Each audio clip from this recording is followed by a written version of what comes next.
For some unknown reason, the fish up there is brilliant. Well, because it's on the sea.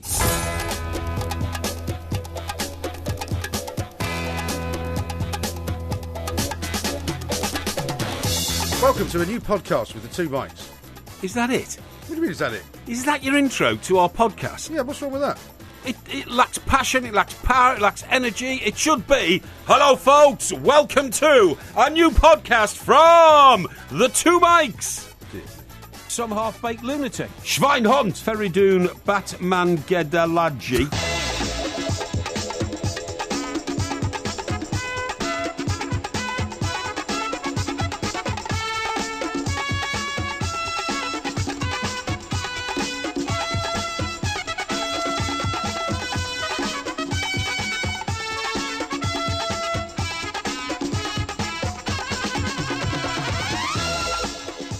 This is TalkSport. We are the two mics, and I'm delighted to say, after a very, very happy Easter weekend, it's time to say very good morning to Mr. Mike Parry. Very good morning to you, Mr. Parry. Very good morning to you, Mike, as well. And you say a happy Easter weekend, Yes. right? A happy Easter weekend for who? For you? Well, it was a happy Easter weekend for you're an England fan. For your certainly. family? Yes, certainly, yes. For England fans? Yes. For people in this country? I would say it was generally a good weekend, yes. For those who like inclement weather? Well, I mean, the storm was pretty amazing, wasn't it, yesterday? But you know who it was not a happy weekend for? I don't know, you? It was not a happy weekend for, and I have to raise this at the start of the show. Yeah. It's an issue I'm starting to feel so strongly about Really? that I might have to take action about it. It was not a happy weekend for thousands of little bunny rabbits, which were given as presents to other people over the Easter weekend. And I don't know anyone that got a bunny rabbit. Did you get a bunny rabbit for the weekend, for Easter? And who, within a month, will be abandoned to the wild, or thrown out, or dumped in a bin,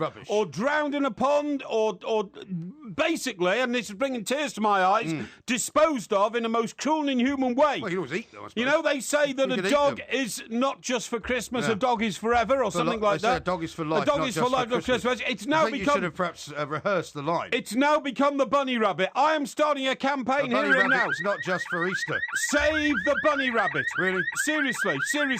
That'd be ridiculous. No, it's not ridiculous. Well, do you know anyone that was given a bunny rabbit over the weekend? All I know is I have spoken. Thank you very much. That's my campaign anthem, by the way. Anthem. That means it's an official. Alarm. It's an official. Yeah, it's an official Porky campaign. Yeah. You're absolutely right. How many have you got going now?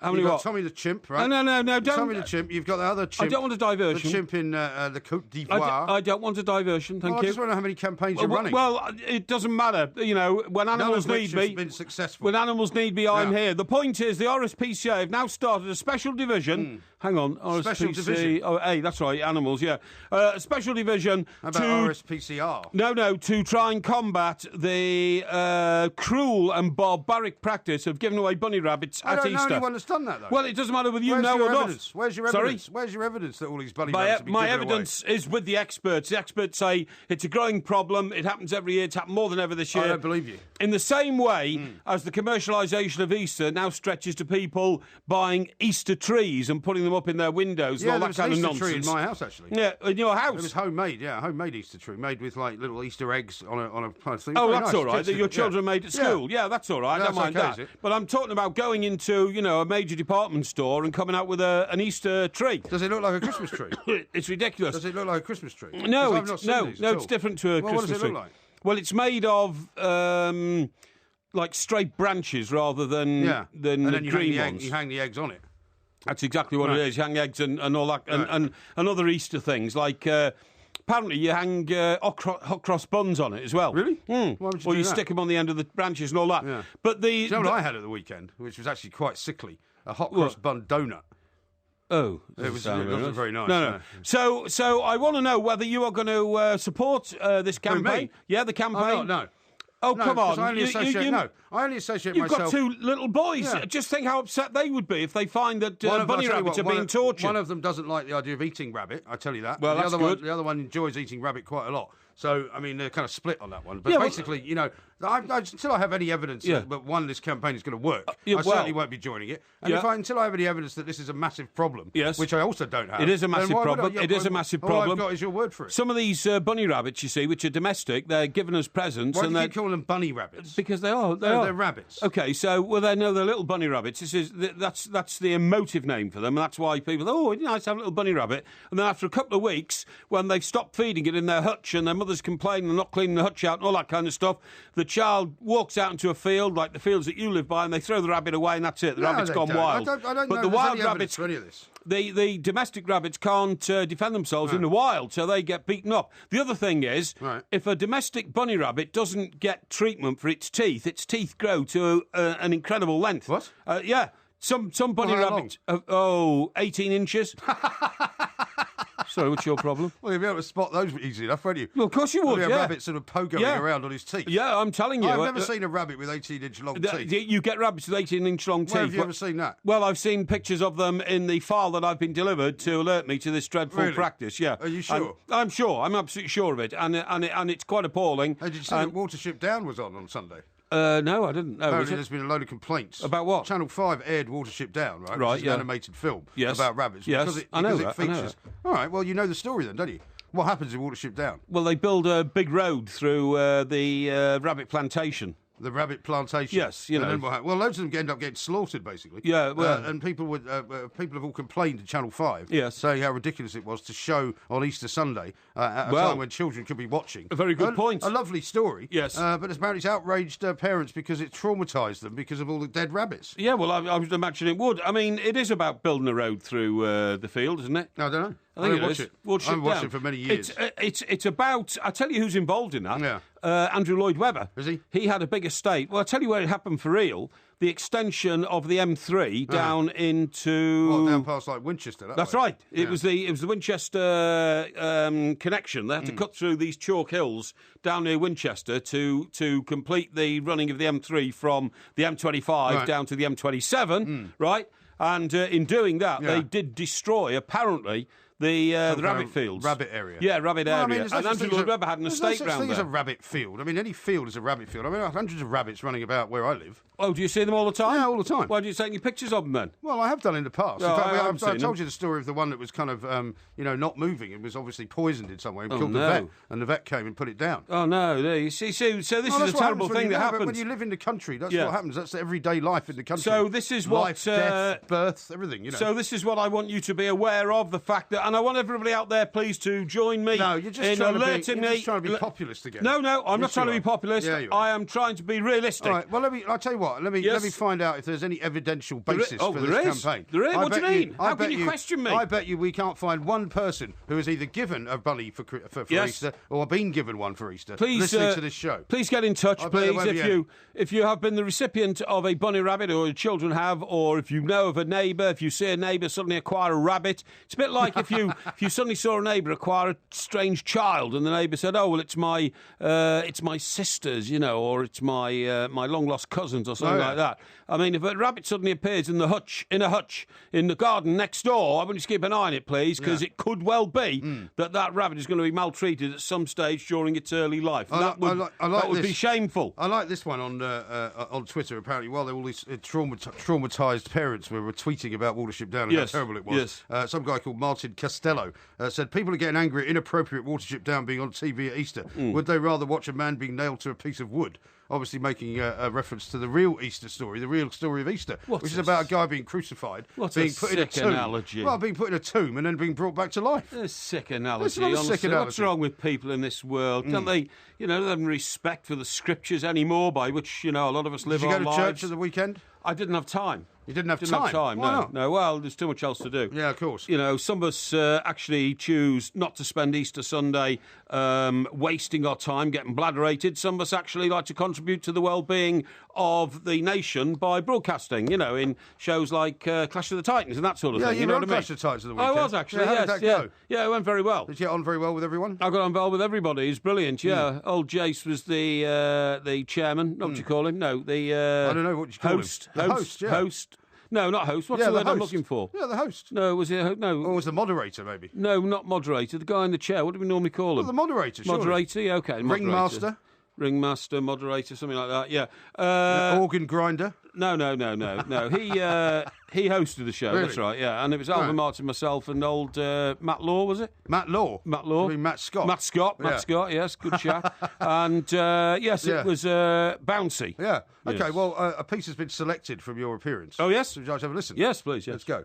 Buoyed up by the magnificence of England's performance last night. You know, there's nothing like giving it to the Germans and giving it big, is there? Eh? Nothing like it in the world. Could I just interject here and point out that as the golfer Shane Lowry, who's a fellow Offaly man, pointed out, we beat Germany in an actual competitive match and didn't let them score 2 goals. Mm-hmm. So we're clearly going to win. Do you think I really care about that? Do you think I care about that the next 3 hours? Do you think I care about history or the history of your football knowledge, which is so limited to your own personal endeavours?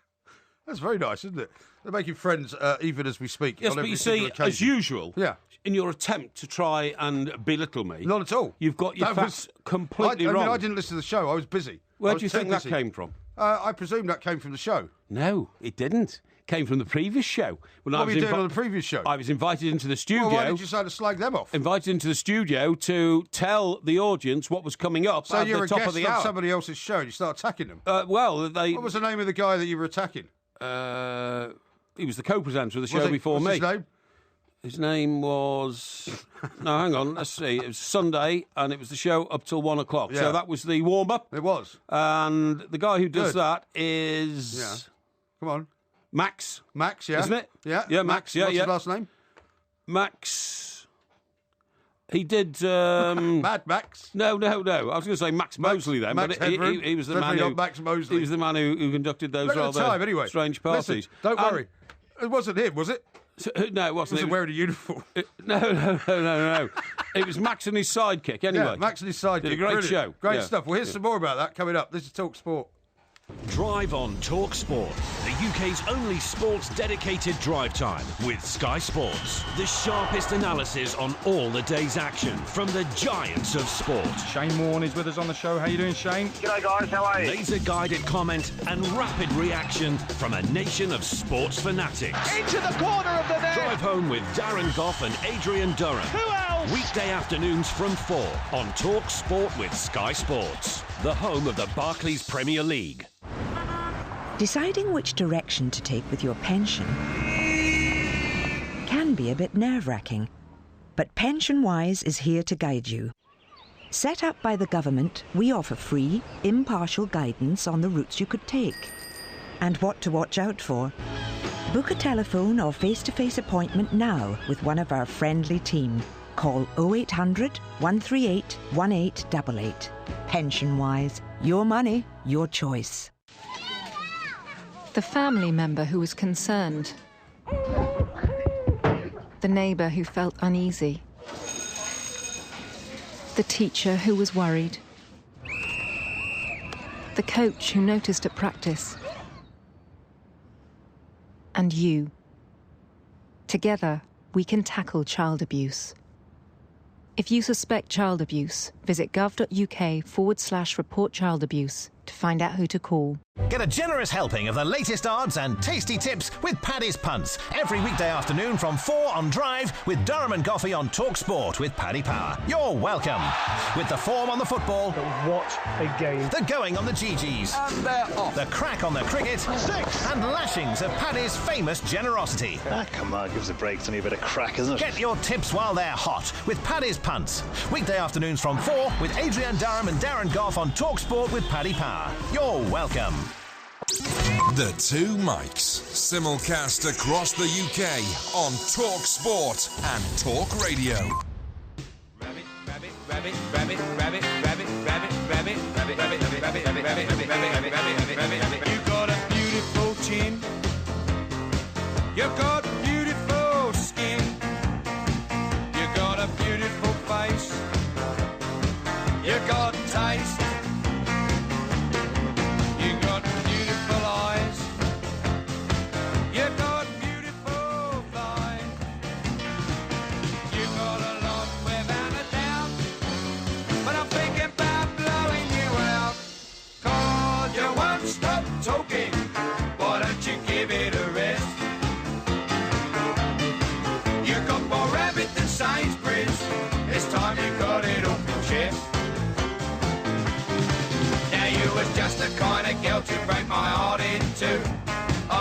right off when I first set my eyes on you. But hours are to know you've been my heroes too. With your incessant talking. This is Talk Sport. You're becoming a pest. We are the Two Mics. That's a familiar sound, isn't That's it? Rabbit, isn't it? Yeah. That's Who is it? Dave, Chaz and Dave. Chaz and Dave. Well Chaz done. and Dave, there you go. I think yeah, I'm going to call him Dave and Chaz. No, Should no. do some tweets here. Oh, yeah. Proud Dad Rob says 7 minutes in and Porky's lost the plot already. What? Save the bunny rabbit. Yeah. Hashtag plank. No. Craig says, oh my God, not another flipping campaign ready to go down the pan. No. Matt says 20 seconds into the show and Mike Parry's doing absolute Biloxio already. Oh, that's nice. And Ian says, imagine a poor bunny rabbit being mistreated or by being stuck in a cage and having to listen to Porky's ranting. What? There's loads of them like this. Yeah. It just goes on and on and on and on and on. I have to say, I'm rather disappointed in an element of the audience who can't have the same sort of empathy and sympathy for poor defenceless rabbits that I have. Well, what about Thank God I'm here. Woodenhead says, why is Mike Parry forgetting all of the Easter chicks that were given as gifts? I stuck mine in the oven and had it with potatoes. Now, come off So, it. I mean, Look, you know, there are look. just as many chicks being, Hang on. you know, being sacrificed for the Hang on. Easter weekend. No? Hang on, there is a food chain in this world. And for instance... Well, people eat rabbits when I was patrolling the North Downs... Patrolling? Yesterday, yes. Or was it this morning? This morning, that's right, yeah. By the way, how windy and fierce was What the an weather. amazing... I saw you tweeted about some hailstones I did. hitting your Hailstones. skylight or whatever. Bouncing off the Velux Did windows. they do any damage to the stuff on the Porky roof garden? Well, it blew over a few plants, I have to say, yeah, but that's about it. No, what I was going to say is... Yes, I told you there's some building work being done down near me, and a lot of their stuff just got blown away. Fences got blown down. I saw a picture of a crane that was brought down. Yeah, a lot of that. And there was a load of trees down.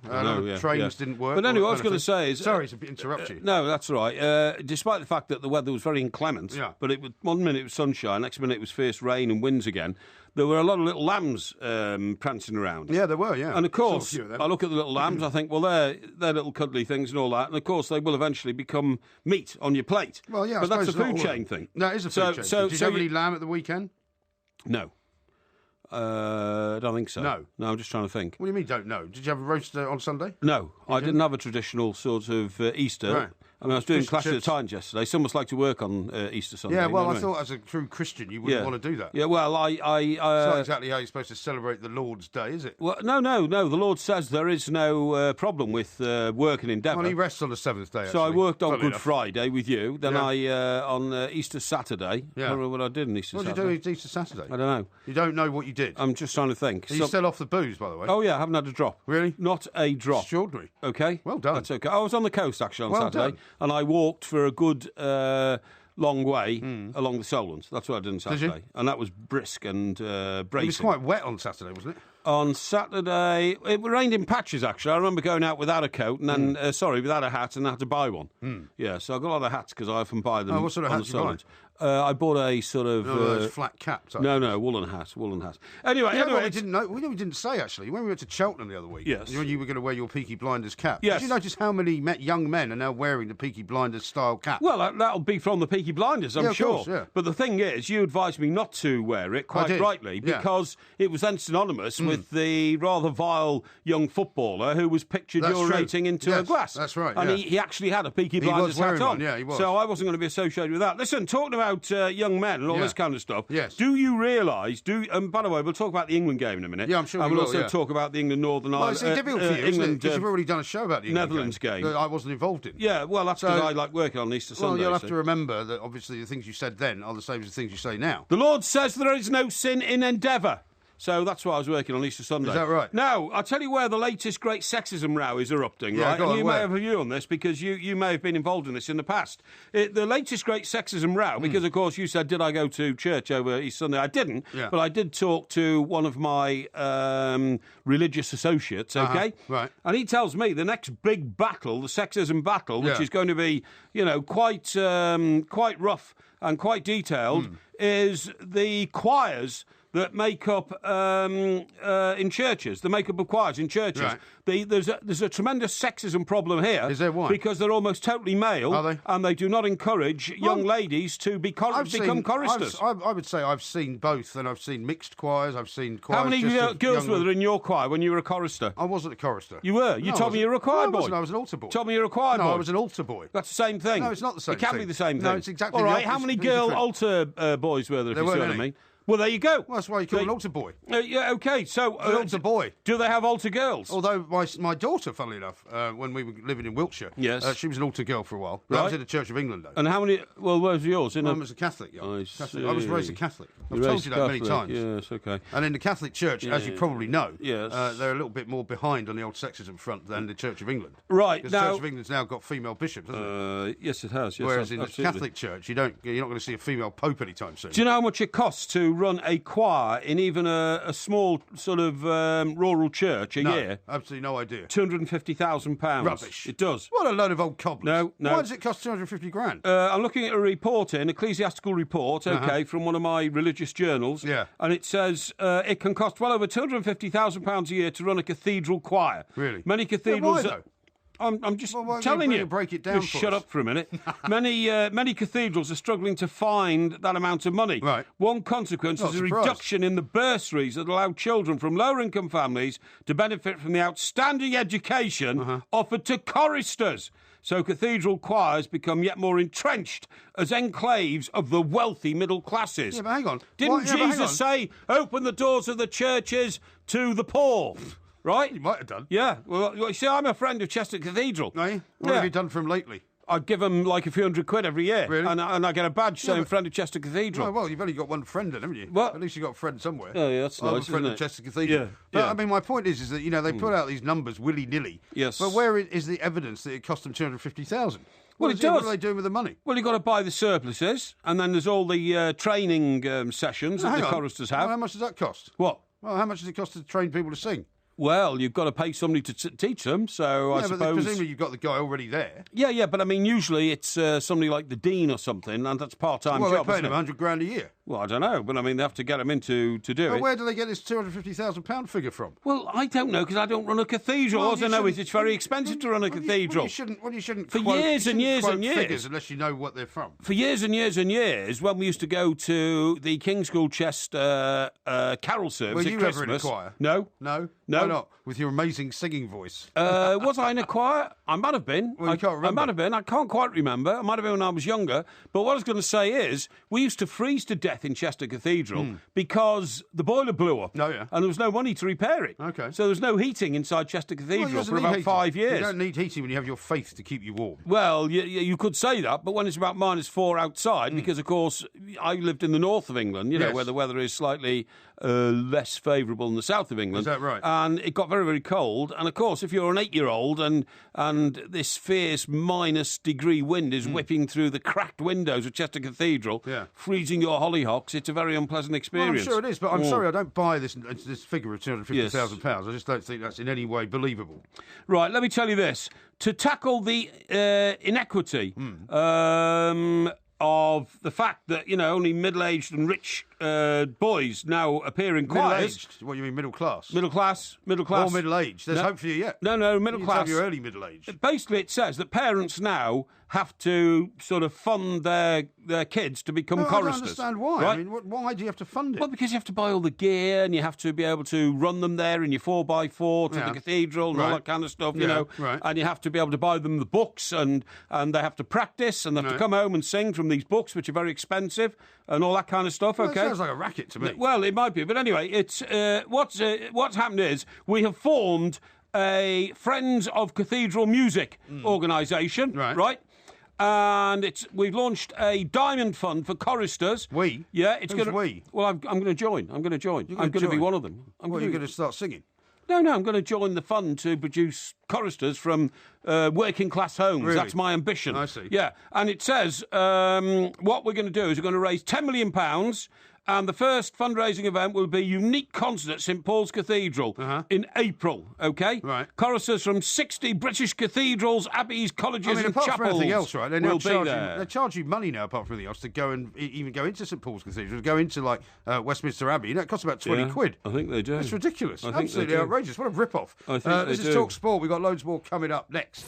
The Two Mics, simulcast across the UK on Talk Sport and Talk Radio.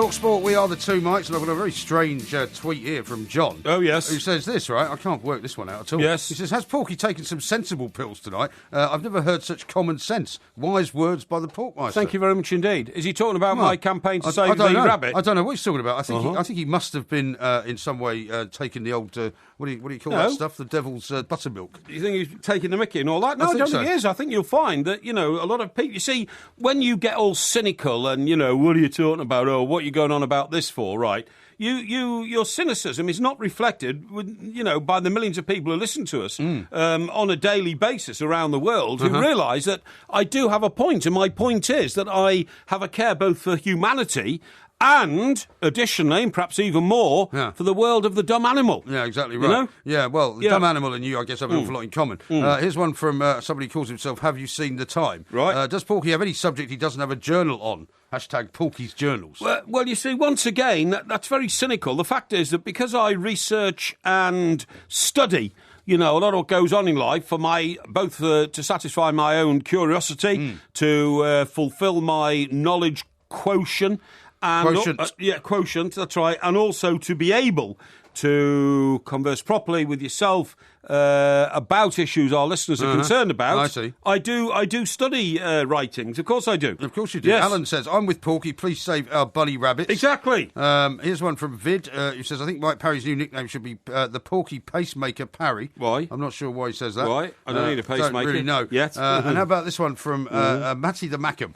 He says, a rabbit with 18-inch teeth, does he realise how long 18 inches is? Yeah, I don't think he does. No, I do. And I'm telling you, it's happened. I've seen it in the report. Ian in Rossendale it's a shocking says, thing. Good morning, both Mikes. I think the species of rabbit Porky's talking about is the well-known saber-toothed rabbit. No, don't be daft. Somebody's taking the mickey there. No, it's absolutely true. It's it can happen, and you have to be aware of it. And Ross says, will your Admiral mate be joining the bunny campaign, Porky? Who? Your Admiral mate, your mate the Admiral down at the old sailing club in Gosport. Well, what's he got to do with it? Well, I don't know. I mean, he looks after he's a very influential figure, isn't he? He looks after boats and ships and things, By the way, somebody tweeted earlier on last night about whether you'd been to Gosport. I know you said you were there on Saturday. Yes. But apparently there were some bad pictures on the news from Gosport saying that the wind had done quite a bit of damage down there. Oh, really? Yeah. I didn't when I was there.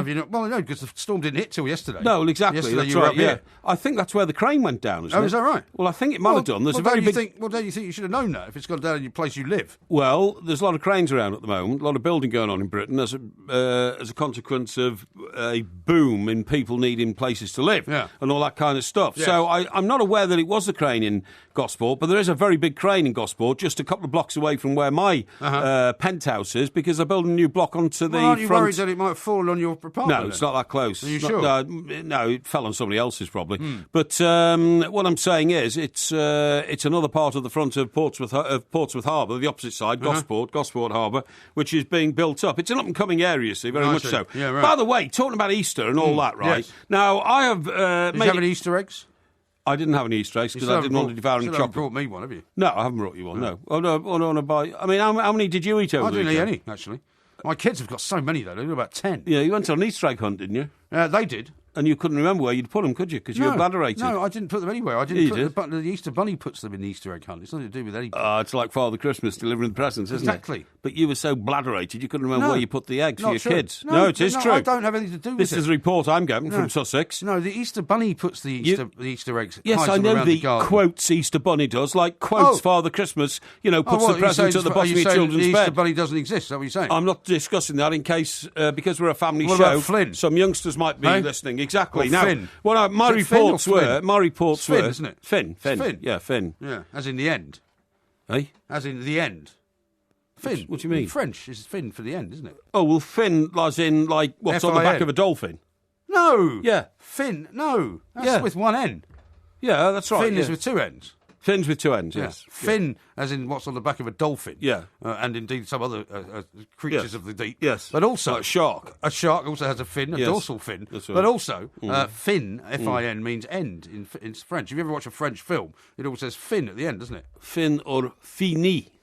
No, it doesn't. It says fin. No, fini. It doesn't say finny. It never says that. It always says fin. Fini. No, I know finny, but it's not the same. F-I-N-I-S. No. Anyway, sorry. What were we talking? Oh, yes, about your research. My reports are you go staggering out, bladderated on Saturday night, halfway through your WRRW session, which, incidentally, for the uninitiated, stands for white wine, red wine, rosé, whiskey. That's the sequence in which... I did that once, That's the sequence in which old MG drinks on a Saturday night. It's not true. Yeah, a bottle of white, no, it's not a bottle true. of red, bottle of rosé, and then some whiskey shots to finish the night off. It's not true. How bladderated you get doing that? He then staggers out into the night, 2 or 3 o'clock in the morning with the Easter eggs in a bag. No, I did not. He then goes around hiding them around the garden and in the meadow at the bottom of the garden. I do not take part in any planting of Easter eggs. And then when the children get up on Sunday and they're going out Easter egg hunting, oh, Daddy, Daddy, Daddy, where's the eggs? You can't remember. Too bladderated. Have you ever been on an Easter egg hunt? Eh? Have you ever been on an Easter egg hunt? Why would I go on an Easter egg hunt? Well, I don't know. You might learn something about how it operates. Well, Because what that's how it operates, isn't it? What you don't do if you're a child is ask a grown-up where the eggs are. The whole point of the hunt is that you find them. Yeah, I know, but you don't go, where are they? And then you go, oh, look, they're over there. No. Plus, I don't know where they are because I don't put them out there. The Easter Bunny puts them out there. I realise that. What normally happens is they take place in a situation, which I'll describe to you, where the adults are all sitting around trestle tables, having a drink and all that, and the kids are out in the garden. Nobody sitting around on trestle tables on Saturday. Scampering around. Andy Murray's temper tantrum, by the way. Scampering, I did see that, scampering around trying to find the Easter eggs, and occasionally the adults will shout out a hint or a helpful sort of bit of direction, but you couldn't remember where they were. That's not true. That's a situation. As usual, your sources are completely and utterly incorrect, if indeed they exist at all. How about this from Stefan, who says, I once had a tame bunny rabbit in a hutch, but she went wild, escaped, and developed several underground burrows in my garden. Yeah? Doesn't say anything about growing teeth to be 18 inches long. I'll tell you, it can happen. And here's a little quiz for you. Yes. Which rabbits were famous bank robbers, says Steve? Which rabbits were famous bank robbers? Yeah. Rabbit. Rabbit. Was it anything to do with who killed Jessica... Rabbit. No. No, she wasn't a bank robber. Oh, okay. It's Bunny and Clyde is the answer. Bunny and Clyde, I like it. I like a joke at this time of the day. I quite like that. Listen, talk about Andy Murray. My God, he smashed that kit bag of his to pieces. He did, didn't he? Yeah. Yeah, he got really annoyed. Did he win in the end, by the way? No, I think he got knocked out. That's why he was smashing He won the first set on a... No, he lost the match. He won the first set on a tie-break. He lost 3 consecutive games in the second, but no, he lost 4 consecutive games, but then won 3 to come back. But he lost the game overall, did he? Well, of course he lost the game. What do you mean overall? Is that a new tennis term? Well, he lost the game overall. He lost. Right, he lost. That's it. Right. Now, listen, I was going to tell you about, just reflecting on Easter. Yeah. I mean, I said to you I would only ever eat fish on a Good Friday. Did you know that people queued up to 200 yards away from the most popular fish and chip shop in Britain on Good Friday, right? Just to make sure they got their Good Friday fish and chips? Well, they're idiots or something. This place is called Coleman's Fish and Chip Shop. Coleman's? Of South Shields. South Shields? You know where South Shields is? Of course I know where it is. Where is it? It's up in the northeast of England. Yeah. It's near Newcastle. It's on the... There's North Shields and there's South Shields. It's on the other side of the River Tyne to North Shields. That's right. You've got North Shields on the north bank. Would it be on the south side? South Shields on the That's south bank. South. And it's where the Tyne In fact, Tunnel... we met one of the guys that came to our show. Oh, yeah. Was from North Shields. Was he? And in fact, he's a guy that rings in from time to time. Oh, okay. So he gave me a whole kind of geography lesson on North Shields. The Tyne Tunnel goes from North Shields, from South Shields to North Shields. We didn't go through that, did we? No, we didn't go through that because you have to divert off the A1 and go. I think it's the A19. There's a lot of roadworks. I seem to remember up there when we went last time. Well, I went on the train. Yeah, well, there weren't any roadworks on the train, but I mean, on the A1 there was all sorts of roadworks. Did you go up down in the car? Did you? I went in the car. In the car. Okay. I remember I parked across the street from the hotel. I remember now. Right, now then, what I was going to say is, what about this? Customers waited for up to an hour to get their meals from a popular family-owned chippy founded in 1926. What's wrong with people? One diner said, it's worth it. Nothing would stop me from breaking with tradition of fish and chips on Good Friday, even if I had to wait all day. The Coleman's place that I'm talking about, originally set up as a beach shack. Coleman's in South Shields, Tyningware, is famous in the region for its cod and chips. Well-known visitors who have eaten there include Britain's Got Talent judge David Walliams. For some unknown reason. Is that where it starts? I don't know. Is that the top of the list? And former Prime Minister Tony Blair. My God, I'm amazed I was shut down if Tony Blair went there. Oh, that was in his days as a Newcastle fan, I suppose so, yeah, when he used to sit behind the goal. How come your mate, what's his name, Miliband, hasn't been there? Well, I don't know. When he was at Sunderland. He's Sunderland. Yeah. And there's another one, apparently, when they do in that... Tynemouth, where they have the same situation. For some unknown reason, the fish up there is brilliant. Well, because it's on the sea. Yeah, that's true, but there's plenty of sea in this country. There is plenty of sea, but that's why fishing, eating is best on the coast, isn't it? Of course it is, because the fish is so fresh. Down in Hastings, they've got some very good fish and chips as well. I tell you what, there's a fish and chip shop in Gosport, which is, I think, the best in the country. Really? It's when was the last time you went there? Last Saturday. Really? And it's so they have fish on Saturday? On Saturday. And Friday? And Friday. What about Sunday? Would you have Sunday? Sunday, let me think. Sunday, what day was Sunday? Oh, it was Sunday. Yesterday. Sunday, I didn't. I had a light plate of fresh meat because it was Easter Sunday and I like working on Easter Sunday because God says endeavour is good. What sort of fresh meat did you have? I had lean ham, lean roast beef, and... Anything else? Yes. Bread? No, boiled potatoes. What's your problem? What's wrong with that? What's wrong with that? Nothing. It sounds like a fine lunch to me. Wrong with that? Sounds brilliant. I had barbecued and lamb tomatoes. kebabs. Tomatoes. I had barbecued lamb kebabs, which were fantastic. Yeah, you put absolutely fantastic. They looked very complicated to me when you put a picture of them on Twitter. Not complicated at all. But I'll tell you some more about them very shortly. Because unfortunately, we've run out of time again. Now, coming up, we're going to talk to David Bardsley about England, which we haven't managed to mention yet because of your ranting about rabbits and everything else. This is Talk Sport. Talk Sport on DAB Digital Radio and 1089 and 1053 AM, the enduring home of football. It's modern. And then one night in Rome, I thought that was about Italian 90. I don't think it was, no. But sure? anyway, it was the Lightning Seeds, wasn't it? It was. Yes, indeed. Yeah, David Baddiel and all that. Yeah, that's right. Yeah. It was a great time, actually. It was the last time I could probably say that I actually really enjoyed watching England play football. Well, I think we all did in the game against Holland, of course, which was 4-1. That's why we're playing it. Tonight it's Holland again. Yes, it is. The new Wembley. It is. Which I suppose is no longer really called the new Wembley because it's not that new anymore. No, let's talk to David Bardsley, though. He played that. for England, of course. Find out whether he's similarly, as you are, clearly imbued with a lot of enthusiasm about the future. Yes. David, a very good morning to you. How you doing, guys? Yeah, not very bad. well indeed, thank you. Not bad at all. Now, I mean, depending on who you listen to and what you've listened to since Saturday night, you know, England have either done particularly well, suddenly there's a new crop of players and it's all going brilliantly, or Germany just kind of eased off a bit in the second half and it's only a friendly and they don't really lose when it matters and all of that. Which camp are you in, David? Well, I think there's a bit of both there. You know, I think Germany made some changes, England made some changes, and you know, at the end of the day, the Germans will have hated getting beat. Yeah. But I think the good point is that you know, I wrote about this way back in October on Squawka Football about you know the England youth that's coming through the system as far as this crop of players goes. Really, you know, Roy really needs to you know let go of some of his you know, ideals and maybe change the formation a little bit so he can certainly fit in both strikers because, you know, there's a difference of opinion there that you can only play one up front with their 4-3-3 or whatever system they want to play at this moment in time. You've got to find a better way to fit in Kane and Vardy together, whether it's a 4-4-2 or a 4-2-3-1. There has to be a way to fit those players in. I mean, I'm certainly not in agreement with many commentators who say Jamie Vardy is just an off-the-bench type player. I mean, they're way, way off the mark. But that's just my opinion. Yeah, Dave, I totally agree with you there, and I also think you've got to fit Wayne Rooney in, because Wayne Rooney is our greatest ever goal scorer. His stats under Roy Hodgson are brilliant. I thought you didn't believe in stats. Sorry? I thought you didn't believe in stats. Well, if you look at the track record of Wayne Rooney scoring goals for England under Roy Hodgson in consecutive internationals and over his career, he's got to be included. The other thing I would say is, Dave, is that it has been a brilliant new era for England against Germany, but I think it's happened despite Roy Hodgson, not because of him.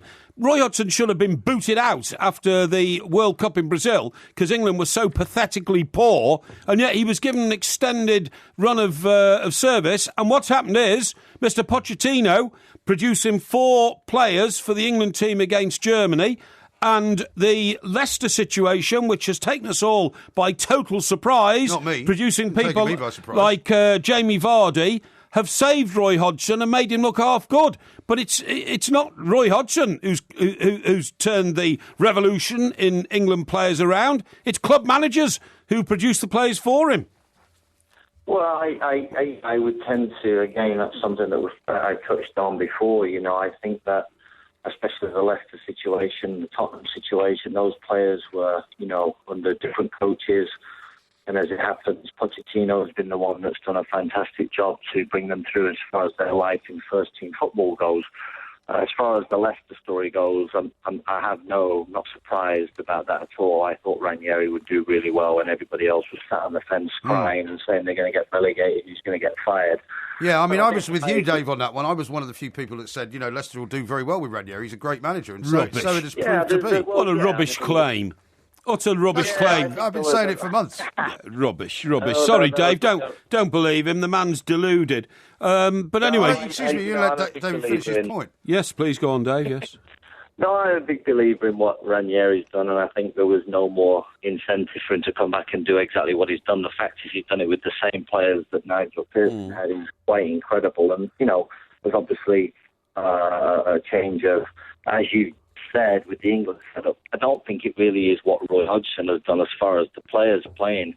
He happens to have picked some of the right players this time, and I think that the younger players that are coming on the field, so many people kept talking about Dele the other day, and he's only 19, but, I don't think Dele matters whether he's 19 or 35, and I don't think it really matters where he plays. The fact is, he just wants to play football, and he's been put on the field, and he put on a really good display. The fact that people keep talking about, he's playing for England, he's done well. I don't really think he cares to where he plays as long as he plays. And those types of players are the type of players England are going to need. As far as Wayne goes, I agree with you in certain ways, and whatever his role is to be in the England team, the squad, as people will say, he needs to be talked about way in advance of him going. Because you really can't drop something onto a world-class legend, and all the accomplishments and the achievements that he's done. But, if Wayne is going to play, then obviously there cannot be a place for Harry and James. Well, just look at the way James Vardy, you mentioned impact player earlier and sort of derided it, but nevertheless, Vardy came on and wanted to prove himself. Harry Kane was already on the pitch. Wayne Rooney can play a number 10 role. Can we just Can we just have a look at the defence, Dave? Because that is the big problem. If we've got great midfield players now, which we have, obviously, you talk about Del Alli, you talk about Dyer, we talk about Barkley. They are all great players. We talk about the strikers we've already discussed. It's at the back that we're in trouble, and I think that John Stones will solve that problem tonight against Holland, because he's clearly going to be played for Everton. He's clearly going to be a future England captain. He's clearly going to be our leading. Is there a question? Well, I'm putting it to David. What's the question? The question is, who do you think is going to rescue our defensive problems? I'm suggesting it's John Stones. Well, John is a really, he's an exceptional young player coming through the system, and obviously he has got, lots and lots and lots of potential and lots of great qualities about his game. Even though he's plays pretty much week in, week out for Everton, he still seems to play with a feel of being untested. But he hasn't been playing for Everton, has he, David? He can't get back in the team. He's had injuries. No, he can't get back in the team. He's had injuries. He's working his way back in. Well, that's a different story, and I think start of the season he's done extremely well right through to the injury and the other problems that go with that story. But the time that I saw him struggle, of course, was against Italy in the World Cup with the U21s when they lost 5-3, and you're not trying to bring up negative impacts, but the Euros is not going to be like the Premier League, and it's a totally different kettle of fish. And I agree with you, even looking at the German game, even though we won the game, there were little errors and little situations in the back four that you've got to wonder about sometimes, especially with Cahill and Smalling playing together. They never really looked happy. And it's like Cahill playing, unless you're playing with John Terry at Chelsea, he's happy then. But unless he's got somebody to lead him, he seems to have these moments of, they both do. Yeah. Well, Smalling's a little bit scary to watch at times as well, isn't he, at the back? Well, he's had a great season. You can't knock him for that. But yes, on international duty, yeah. But then again, it's an international thing, and it affects people in different ways. As far as the fullbacks go, again, I think Klein's a good player, but I would prefer to see Kyle Walker there, of course. But again, that's just a personal opinion. Mm-hmm. On the left side, obviously, I'd like to see, Baines there.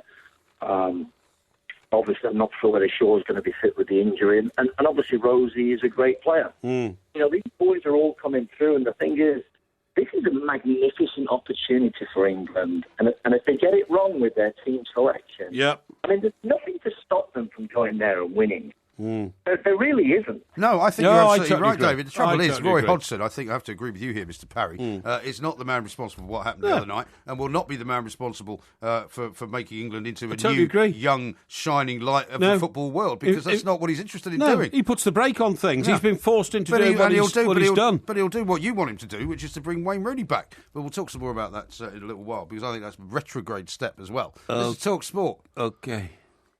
On digital radio and 1089 and 1053 AM. Talk Sport.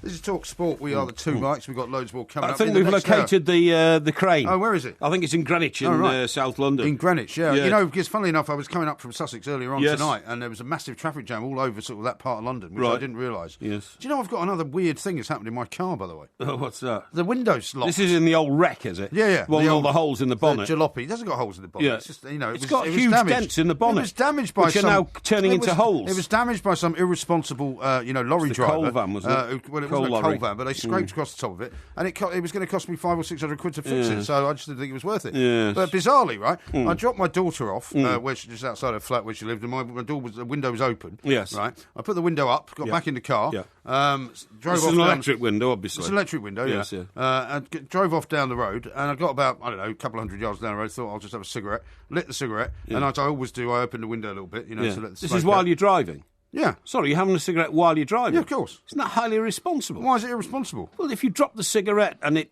burns through your trousers singes your genitalia area, which I've seen happen before in cars. Yes. Well, I'm much more careful with my genitalia area than most people. No, you can't. Think you'll find. You might not be able to stop the tip of a cigarette falling off and dropping into your lap or into your crotch area. Don't forget, I'm driving in London at about 10 miles an hour. Yeah, right? Because I still think it's hugely irresponsible. Well, anyway, even worse, right? When you have a cigarette between your lips, then that's normally where you put it. Cannot deny that there are times when you must have to take one hand off the steering wheel. No, I don't have it between my lips. I'm holding it between my two fingers. But then you have to take your hand and move it to your mouth to inhale your cigarette. Yeah. You are therefore releasing your hand from control of the steering wheel, aren't you? You can drive one-handed. You cannot drive one-handed. Rubbish. That is completely against the highway code. That's rubbish. If you drove one-handed in a driving test, you'd get failed. Yeah. Because you shouldn't do that. Test either, no, you wouldn't. Well, I hope you wouldn't smoke in a driving test. No. That is massively irresponsible. I'm sorry, but I think... You've seen the time, by the way. I think you should be self-booked for that. I think you should hand yourself in. All right. That is the most irresponsible piece of driving I've heard of for a long, long time. You got it wrong on the last highway code test that we did, because you told me that it was wrong for me to not have a mirror. I did not. It turned out actually I was right. Anyway, I'm going to be able to tell you what happened to it, so I'll tell you more of the story coming up. This is Talk Sport. We are the two mics. Of course, winners and losers coming up a little bit later on. And, of course, there will be, a podcast coming out a little bit later on in the morning. A couple of football-related tweets here.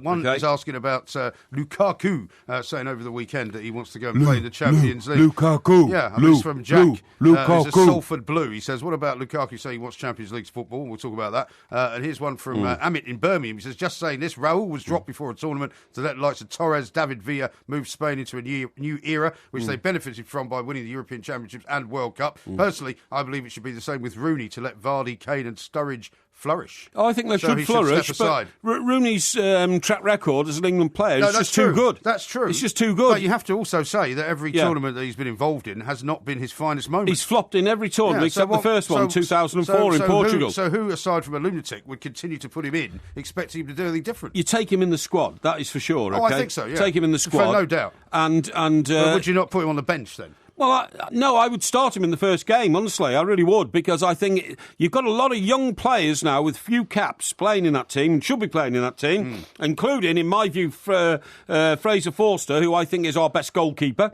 and at 6'7" has such a commanding presence in goal. And now that Jack Butland sadly has put himself out of the that was unfortunate, wasn't it? It was very unfortunate. But should he not have kicked the ball out? Should he not have been like somehow, asked for treatment or something? Of course he should. He should have done like that. Boy got enthused and wanted to stay on there.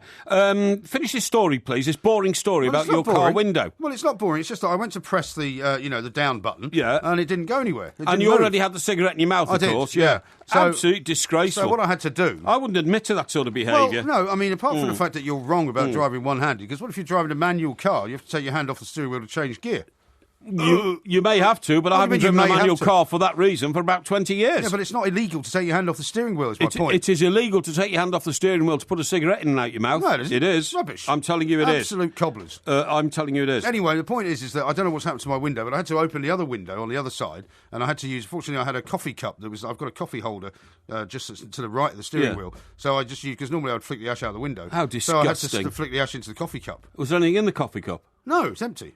So you could have set fire to the coffee cup, obviously. With a bit of ash? Yes. How? Well, because what is coffee cup made of? Well,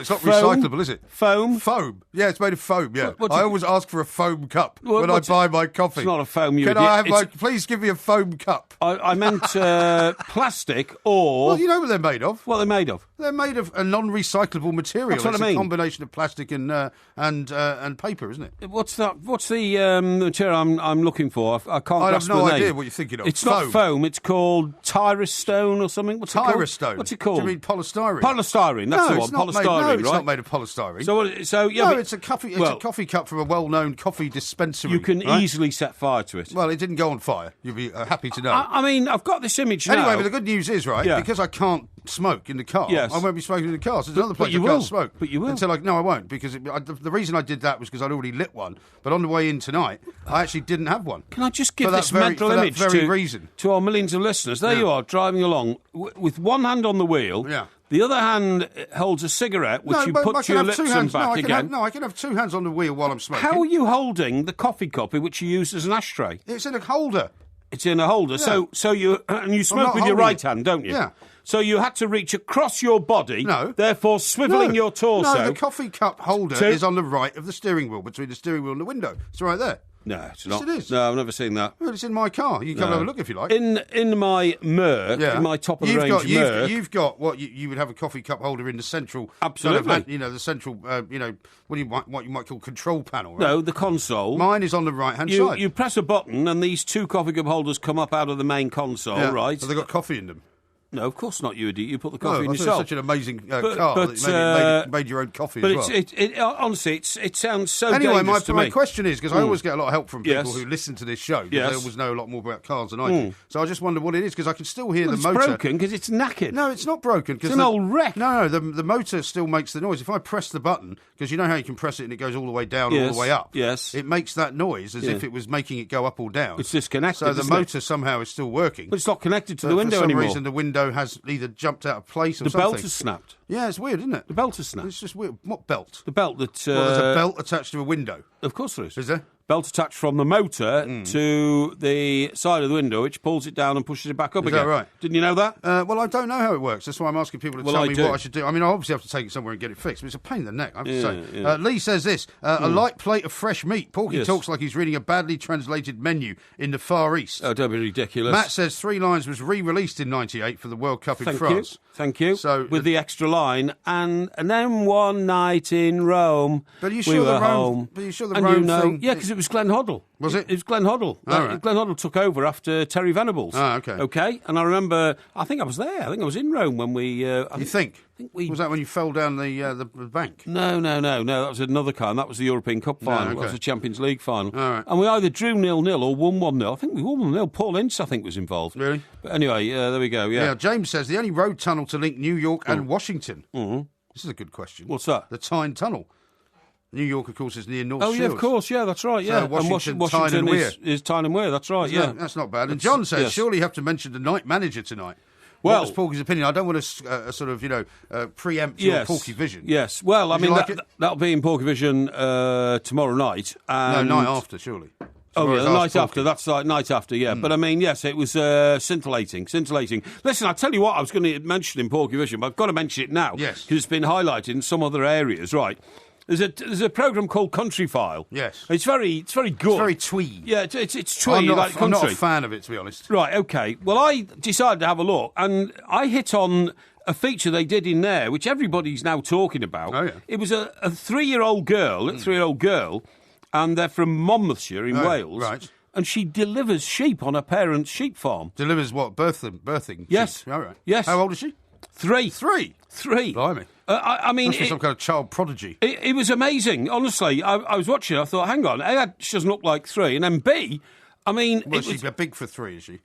I think she's quite big for 3, yeah. But it was like watching an episode of All Creatures Great and Small. Yeah. You know where they used to be quite graphic and people used to complain, it was rather graphic the way that we saw that really cow watched that delivered. show. I loved it. I thought it was brilliant. I loved... you like a bit of husbandry, don't you? Well, not husbandry, but I liked old, the guy who played the senior vet.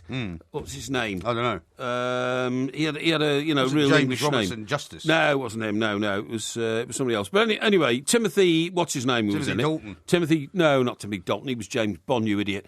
Timothy. Oh no. Actually, Timothy Leary? No. Timothy was his surname. Right. It was like something like Bill Timothy. Or something like that. Yeah. Uh-huh. And he played. It was Bill Timothy. He played the younger vet, who was the one the book was written about. Yeah. All Creatures Great and Small. What was his name? Veterinary. They called him Veterinary. Veterinary. You charging me a bill for this veterinary? Yeah, and all that kind of Bill stuff. Timothy. Yeah. It wasn't Bill Timothy. Anthony Timothy, was Anthony it? Tony Timothy? Timothy, something. Anyway, the point of my story is... Right.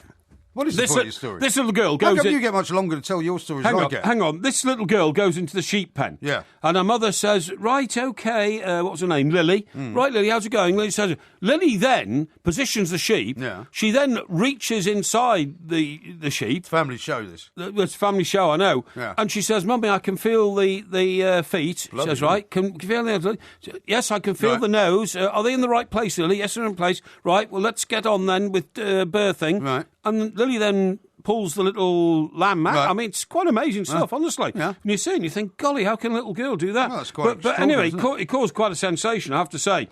And... there's no doubt she's going to grow up to be a farmer's girl. No doubt. Well, she already is a farmer's girl, actually. But it was amazing. I couldn't believe it. And I thought, my God, when the I adults... find it immensely boring, that show. Well, I quite... You see, my view of the country is this. My view of the country is but this. you've got this kind of rose-tinted, spectacled view of the country. Like, you don't like the death side of it. Yeah. You don't like the fact that animals sometimes get savaged by other animals. You don't like the fact that they sometimes get shot by farmers. You don't like any of that. My view of the country is that it's nice to go to, but I wouldn't want to live there because it's too boring. So, for instance, sometimes, you're driving through some country idyll, some village or something. Oh, look at this, chocolate box type cottages with thatched roofs and all that. Yeah, very nice. Yeah, that's great. But to live there would be the most boring thing you'd ever done. Why? Eh? How do you know if you've never lived in a little village? Well, because everybody know your business. There's probably one pub, one post office, one shop. What's wrong with that? One garage. It sells you a bit of petrol and all that, and everybody knows each other. Well, you don't like that? You prefer to be anonymous? No, of course I prefer to be anonymous. I don't blame you. I'm not surprised with your bizarre habits and strange lifestyle. I'm telling you. Look, Porky's out at 4 o'clock feeding the ducks again. What a weirdo. No, nobody says that. Yeah, but they would if you lived in a little village. No. You'd be like the local eccentric or the village idiot. No, I'm ridiculous, you see. But I wouldn't want to live in the country. I like living in the city, but I like going to the country. You don't live in a city, though. Sorry? You don't live in a city. I live in a city. You don't live in a city. I live in a town. Which city? I live in a town. What city of what? In Stockbroker Bar, I live in a town. Well, it's not a city, though, is it? You don't live in London. It's a town. I work in a city. Well, it's not the same as living in one. Well, I'm sorry, but as far as I'm concerned, it's built up, and that's where I like living. I don't like living in the country. The trouble with living in the country is you've got to go everywhere in your car. That's not good for you. That's why people in America are so fat. It's not true. Because they built America without any pavements for some bizarre reason. Yeah. They decided didn't need them. Apart from in some of the cities, obviously. Yeah, well, exactly, yeah. Anyway, we're running late, as ever. We've got lots more to do. We've got loads more tweets and texts and emails. You can tweet us at the two Mikes, at IRMG, at Mike Parry 8. This is TalkSport. He takes a manner of pills and piles up analyst pills in the country. Oh, it's like an animal farm. That's a rural charm in the country. Oh, he lives in a house Sport, we are the two Mikes. Adam from Leicester says this. He's texted into 81089. Yeah. He says, hi, two Mikes. Porky cracks me up when he refers to the show as a family show, then bangs on about bladderation and Rogerisation. Well, I'm sorry, but that's a fact of life. It is indeed. And, we try to use coded words for those sort of things because, of course, we are a family show. Indeed. And we have people of all ages listening. Yeah, including Finn. Now, Amin says, please give a shout-out to my newborn baby, Shakir. He's already liking the show as it makes him happy. He sent a very nice picture of his little newborn baby smiling. Oh, that's lovely. While listening to the show. Funny enough, I had nice? I had a note from somebody earlier on to ask if we could give a shout-out to his wife. It's her birthday. Okay. Well, what's his name? I don't know. Or her name? I've forgotten now. I will try Did you and make a note of it?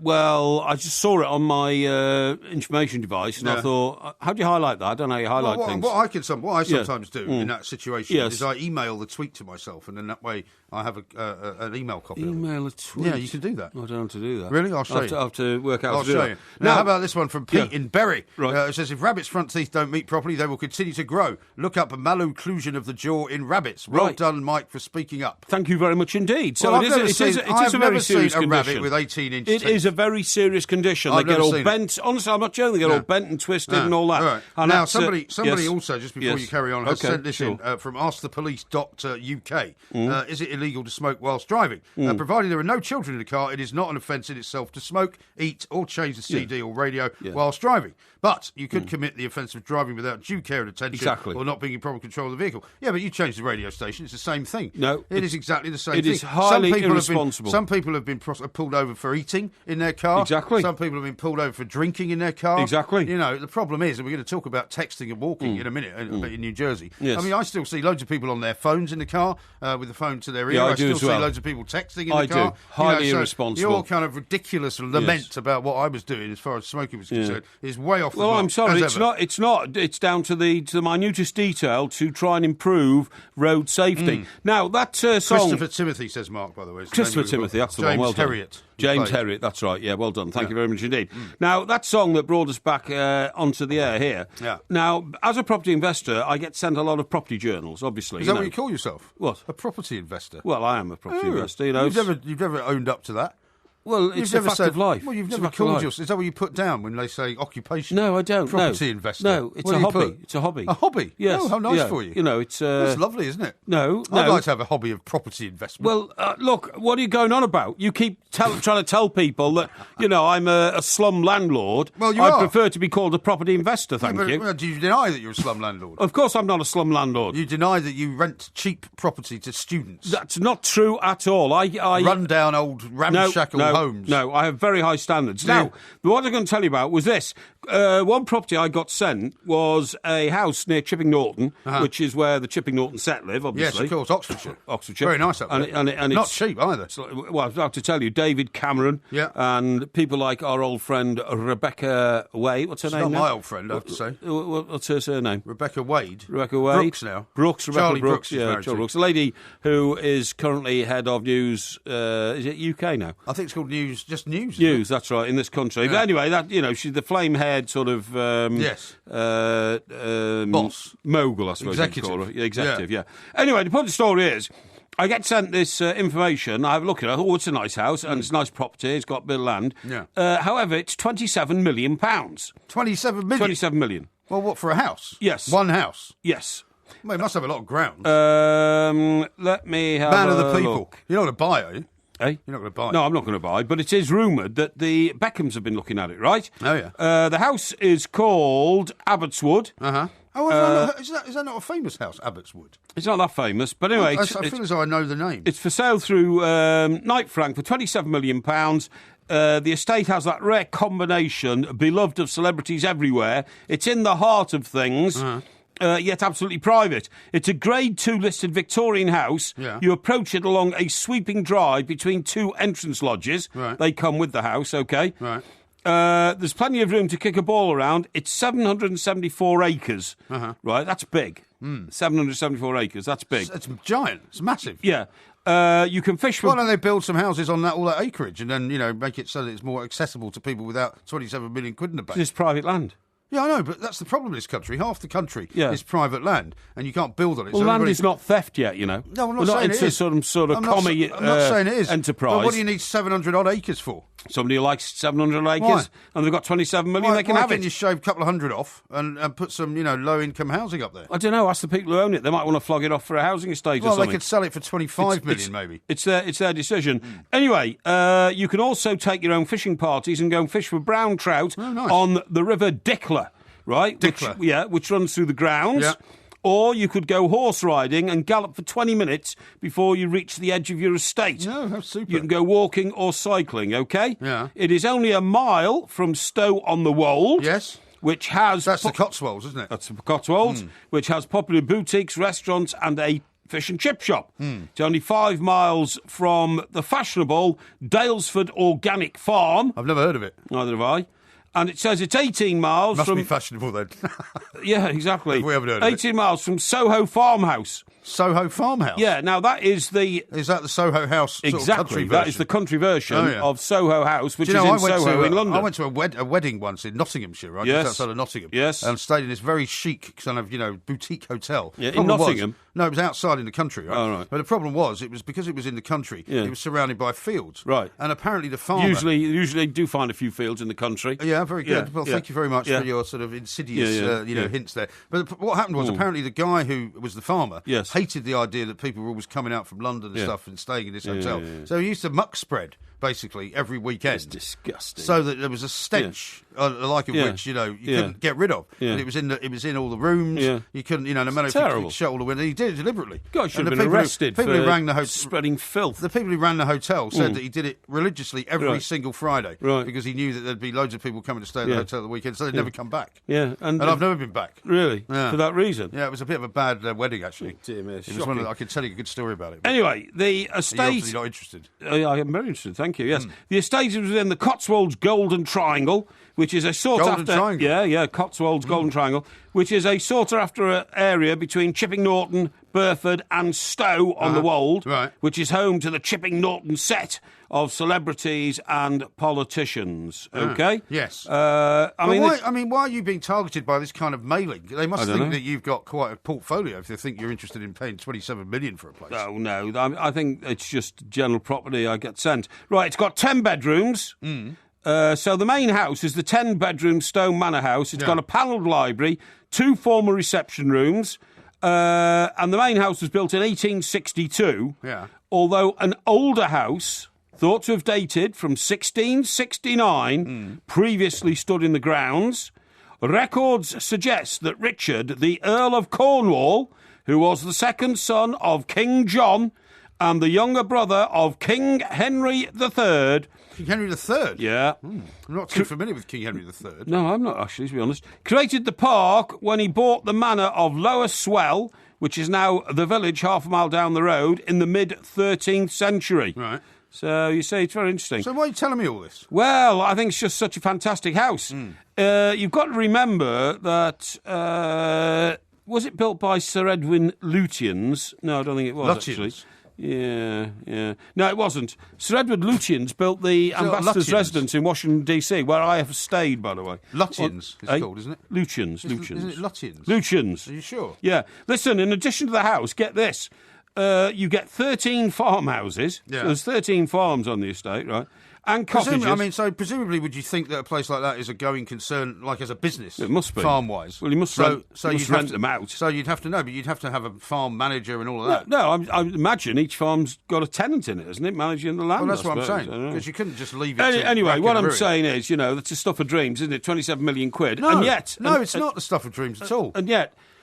people like, the late, great David Bowie died with a fortune of 150 million quid. People like that, people like, for instance, Lord Alan Sugar, people like, I don't know, half a dozen rock stars in this country could go along and buy that by clicking their fingers. Well, they could. Or the Beckhams, Well, they could, yeah. But, I mean, for most and it's ordinary amazing, mortals... isn't it, the way the wealth and the depravity? No, those who haven't got it in our society, the gap seems to be growing bigger all the time. Well, this is the problem. This is what people keep saying. And there's a lot of people that can't even afford to buy a one-bedroom or a studio flat in London because, there's just no way they'll ever have that kind of money. Well, it's absolutely true. And there's something wrong with that, I would have to say. Meanwhile, at the same time... You've seen the time, by the way. Yeah, don't worry about the time. This is interesting information. Right. Meanwhile, at the same time, over in North Korea, North Koreans have been told by their great leader Kim Jong-un, they've got to work harder. So they've been told now they can't go home after a day's work and get their head down for a couple of hours and start work again very early the next morning. To show their loyalty to the country and to Kim Jong-un, workers are putting in extra hours to boost production in everything from coal mining to the fisheries. So you'd love that, wouldn't you? You'd just be working all the time. You'd love that. Well, the only problem is they don't get paid for it. They're told they're doing it for the country. Yeah, quite right. I don't know. Quite right. Now, coming up next, Brian Chiretta's going to join us. He's going to tell us all about this rule being brought in New Jersey. I like to stop people from texting and walking at the same time. That is good. Sport. The Two Mikes, simulcast across the UK on Talk Sport and Talk Radio.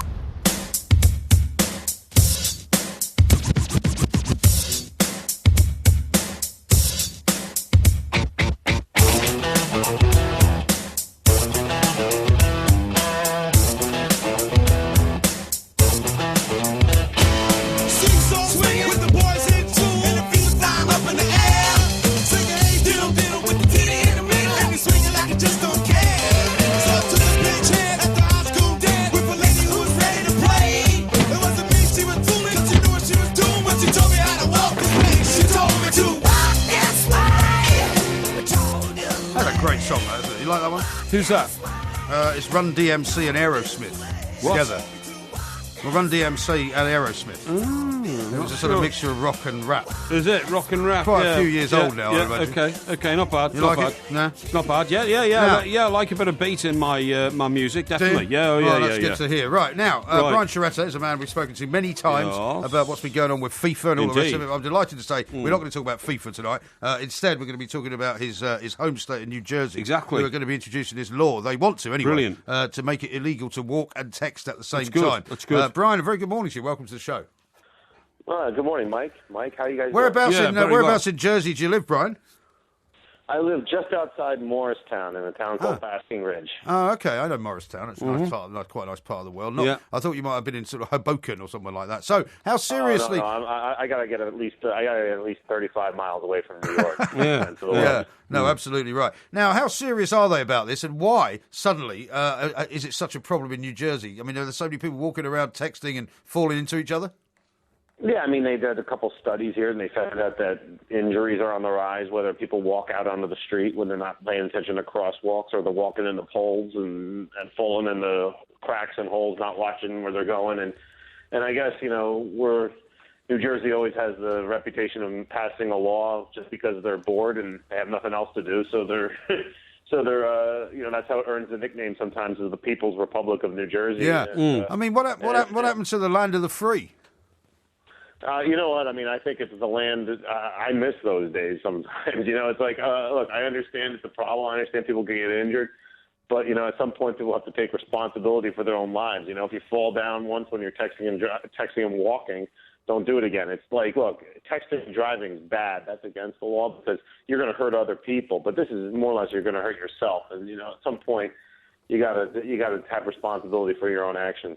Well, do you know what? I think this is a very good thing, Brian, because what we're missing out on here is pointing out that if a pedestrian is incompetent enough to step off the pavement, the sidewalk as you would call it, into the path of a car, you've got to remember that there's an equal chance of the driver of the car being injured and his car being written off as there is for the pedestrian to be injured. So it's an incredibly dangerous practice. We see it in this country over in England. People... I don't see people doing I it do. Much. I do. People all the time are, they've got their head down, they're looking at the screen, they don't know where they're going, they step off the pavement, they don't wait for a light to change or something like that, and they are a blinking nuisance. And but hang on, they've already got a law, haven't they, in New Jersey, Brian, I presume, for jaywalking. They've got a jaywalking law. So you can't cross the street against the light anyway. If you are walking out across the street while the cars have the right of way, it's a jaywalking offense. Yeah. So it's an offense anyway. So this law doesn't really affect like that when they're doing it. This is more or less, I think, just to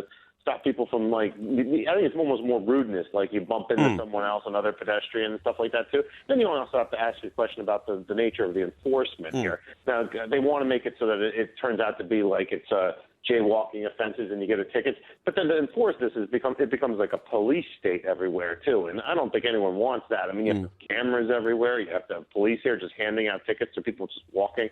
I don't think that's right. I mean, I'd rather have the police that we have here spend, look, they're a limited resource. Police are a limited resource, and you don't want to have you don't want to waste them on this. You really don't. You know, you want to have them like looking after like burglaries and murders and real crimes, not this. Has this got anything to do with the people who run New Jersey, Brian? Because there have been a few scandals there over the years, haven't there? Yeah. Exactly. He was the guy, was he not? Whose staff deliberately sort of screwed up the traffic. Problems, right? Manufactured traffic jams for political gain. Yeah, we've had the state's, the corruption goes back to the state, well before World War II. I mean, it's an inherent nature of New Jersey. It goes back to organized crime. I mean, they make movies about like the stuff that goes on in New Jersey. Yeah, exactly. And politicians.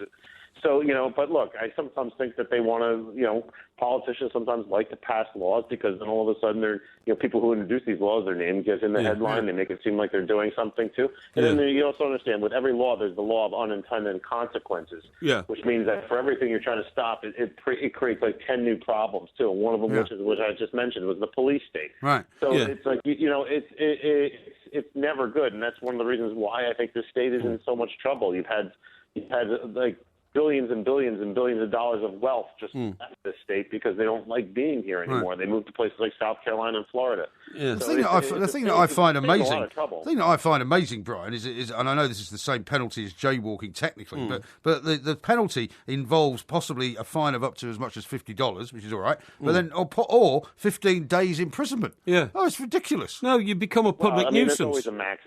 I mean, I'm a lawyer too, and let me tell you, no one's going to do that unless it's like some kind of an egregious offense that goes along with. Well, you say that, but you can imagine the scene, Brian, can't you, where somebody in the wrong part of town gets stopped by a cop. It turns into a sort of a flashpoint situation. Suddenly people are shooting each other. Suddenly there's arrests going on. I mean, it could be a nightmare. People in New Jersey should learn how to behave. I mean, one thing which is interesting when you look at the statistics here, Brian, is that 80% of the injuries occurred as the result of not paying attention to being a pedestrian when you're using your phone or texting. 80% of the injuries are women.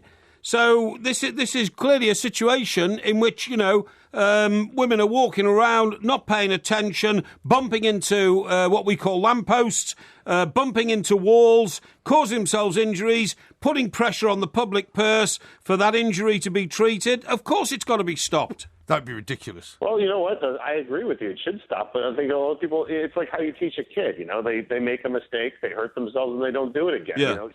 People, I like to see people learn the old-fashioned way as opposed to, having the law come down with an iron fist on them, everything you do. I mean, but also, I'm always suspicious of these statistics, right? Yeah. The National Safety Council claim that there were 11,101 injuries from 2000 to 2011, right? Yeah. So that's 1,000 injuries a year, roughly. They're talking about possibly 20 people a week somehow being injured by walking and texting. I don't believe it, Brian. Well, yeah, I mean, how do you enforce that, too? I mean, how do you calculate that? Is that nationwide? I mean, if that's so, we're dealing with a nation of 330 million people. Yeah. New Jersey.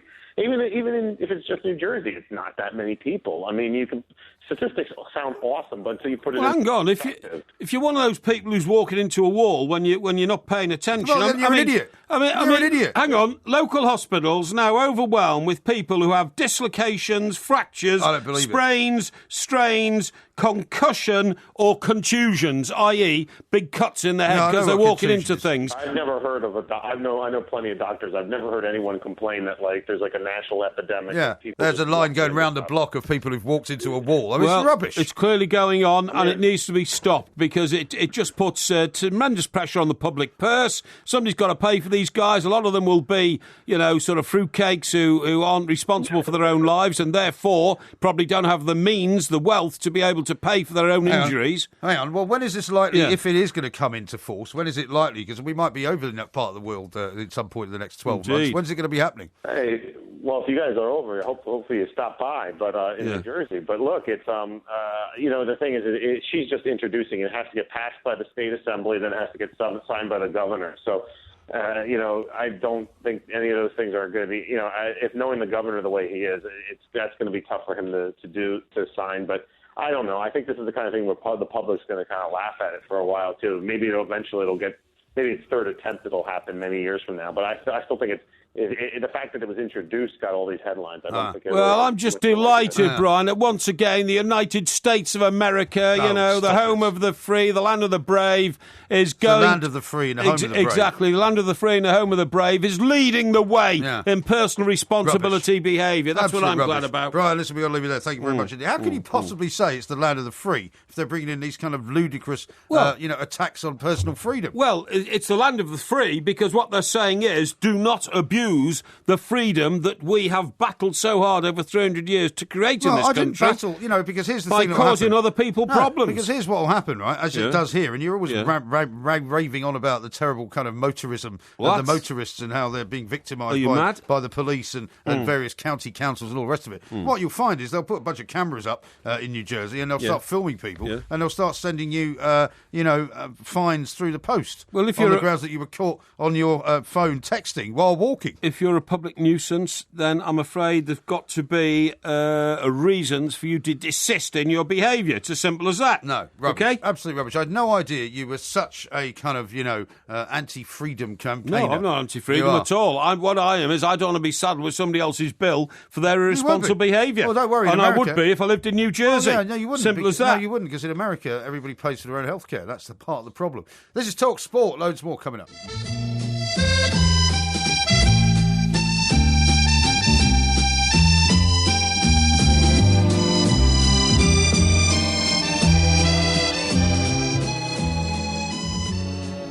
Another tweet here from Steve, who's rapidly becoming the pun meister of this show. Is he? Okay, more jokes about rabbits. What airline do rabbits use?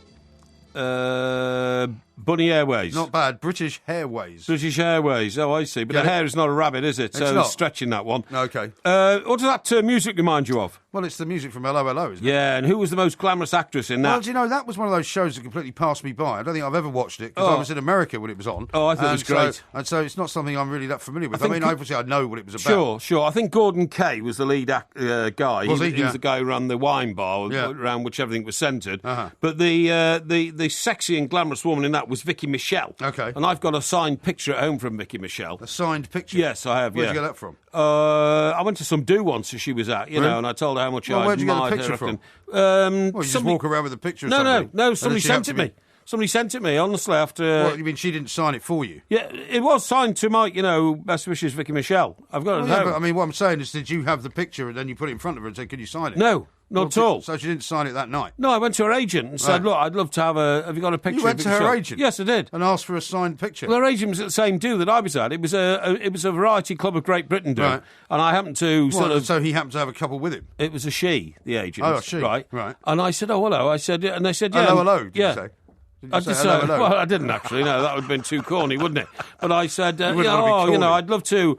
And in those days, because How pathetic is that? No, it was a few years ago. A few years ago, we didn't have the old phones. I told you to get lost. Didn't have the old phones to do the selfie and all that. The selfie had not been invented in. The selfie's only about 18 months old, No, I think it's a bit older than that. It's not. Yeah, it is. What, 3 years? Well, people have had cameras on their phones for a long time. Yeah, but the selfie, the idea of doing a picture of yourself and another person has only just come about in the last 3 years. Was it not invented by Piers Morgan when he was at Bazaar, when he was always having his picture taken with various celebs? No, I mean he had a photographer taking the pictures for him. Yeah, but I mean he kind of invented that celebrity and me type picture. Well, not really. I think people have been doing that since Mickey. What's his name? The little midget guy. What? The American actor, Mickey Rooney. Mickey Rooney, yeah. My dad told me actually just after the Second World War, Mickey Rooney arrived in Southampton, on the Queen Mary or something like that.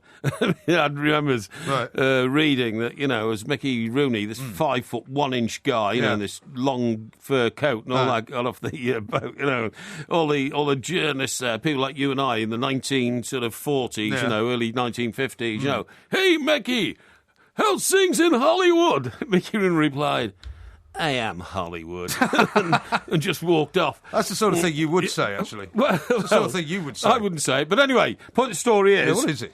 Yeah, so I was at this do, and I said, yes, we get your picture. Oh, Vicky, can you sign this for Mike? And, oh, thank you. Anyway, the point you're not is... embarrassed? No, not embarrassed at all. Why should you be? Well, because it's just an embarrassing thing to do at one of those occasions. No, she's a very glamorous woman, and she was very happy to hear... You fancied her, presumably? Well, I did, actually, because she used to wear quite alluring sort of outfits in Hello Hello. What was she wearing there this night? Oh, she's, like, very properly dressed, no problem. But she's very... Well, a ball gown? No, I'd say like a smart dress, the sort of thing you'd wear for a lunch, a smart lunch, you know what I mean? So this picture that you've got of her, have you got that up somewhere? Yeah, Signed picture? Yeah, I have, yeah. Where? It's on my wall of fame. Your wall of fame? Yes, absolutely, yeah. Who else is on your wall of fame? Well, famous people. What, people have signed pictures? Yes. Or just anyone? Yeah, some of them are signed, yeah. Well, what other signed pictures have you got? I had no idea this was like a hobby of yours. Into this, I want to know who else you've got. No. Why don't you take a picture of your wall of fame and then tweet it out? No, I'm not going to do that. Why not? That's boastful. I'm not a boastful person. I'm not a boastful person. I want to know who else you've bothered to get signed pictures of. I think I've got one from Ant and Dec, actually. Have you? Yeah. Because you're a big fan of theirs, obviously. Well, of course I am, yeah. They're in the I used to see them all the time. They also were at Piers' party. Yeah, exactly. Playing golf at Anyway, listen, the reason we're talking about Vicky Michelle is she has made the point. She has made the point. She says, look, I'm not having a go at, other actresses and all that. She said, but it does seem to me that whenever a new series comes out, the actress in it is always the same. For instance, she says... Well, she hasn't been in anything for years, has she? Well, I can't remember seeing her anything since Hello Hello, to be honest. No. And I think that's terrible because she is... a terrifically good actress. Yeah. But for instance, Sarah Lancashire, she's in Happy Valley. Right. She was in Where the Heart Is. Yeah, mind you, she's married to a television executive. She certainly is. Well, that doesn't do you any harm. Doesn't do you any harm at all. She's most of the guys in charge of BBC in the North. I think so, BBC Drama or something. BBC Drama. I'm not suggesting... Is it Peter Fincham? I think Peter Salmon. Peter Salmon, yeah. I'm not suggesting that she shouldn't get the roles. No, exactly. But it must be a bit easier. Yeah, but you've got to remember the plaudits she got for acting in Happy Valley. I mean, maybe if Vicky Michelle had married you, she would have had more of a leg up on, your contacts in the media. You could have got her more work. Be very careful talking about leg up, please.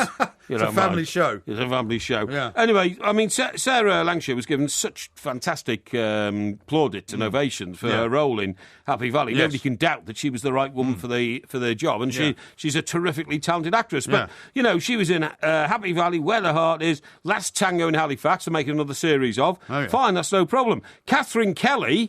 Catherine Kelly first started off as a character in Coronation Street. Right. What was her name? I can't remember now. I don't know. You're the expert. Yeah, and she was in it for years, and then she did the old kind of I don't want to be pigeonholed, It's always a risk for an actress, isn't it? So I don't want to be pigeonholed. Well, it is if you walk away from something, you don't get any more work. Yeah, exactly. Right. And I'll find out what she... It'd be funny if that happens to Daniel Craig, won't it, now that he said he doesn't want to be James Bond anymore. Yeah, well, he's done 4 James Bonds. Yeah, but I mean, he's already typecast as James Bond, right? Yeah. So whatever he appears in next, I mean, I find it very difficult to watch Daniel Craig in any other film. Oh, I totally agree with you. Without thinking of James Bond. I totally agree with you. So he might as well keep doing it, mate. Roger Moore made a couple of films while he was James Bond. But I wouldn't and watch one of them was called Gold, I think. It was about a South African mining disaster or something like that. Yeah. And it was impossible to...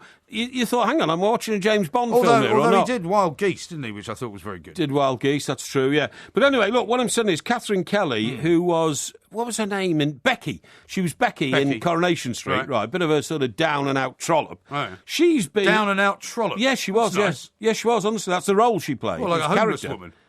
Well, a bit of a sort of lost soul, sort of bouncing around from, undesirable men to jobs that she kept losing and all that kind of stuff, a bit of a drug addict and all that kind of stuff. But anyway, she next turned up in Mr. Selfridge as a very sophisticated lady. Right. And she was good in that. Then she turned up in Happy Valley as a senior cop. She was very good in that. Yeah. And then she turned up in The Night Manager, where she was part of MI6. Which one was she in that then? Eh? Which one was she in that? Well, she was with the MI6 mob in the River House, wasn't she? Was she? Yeah, she was, yeah. Well, I don't know who all these people are. Yeah, and what's the point of all this, anyway?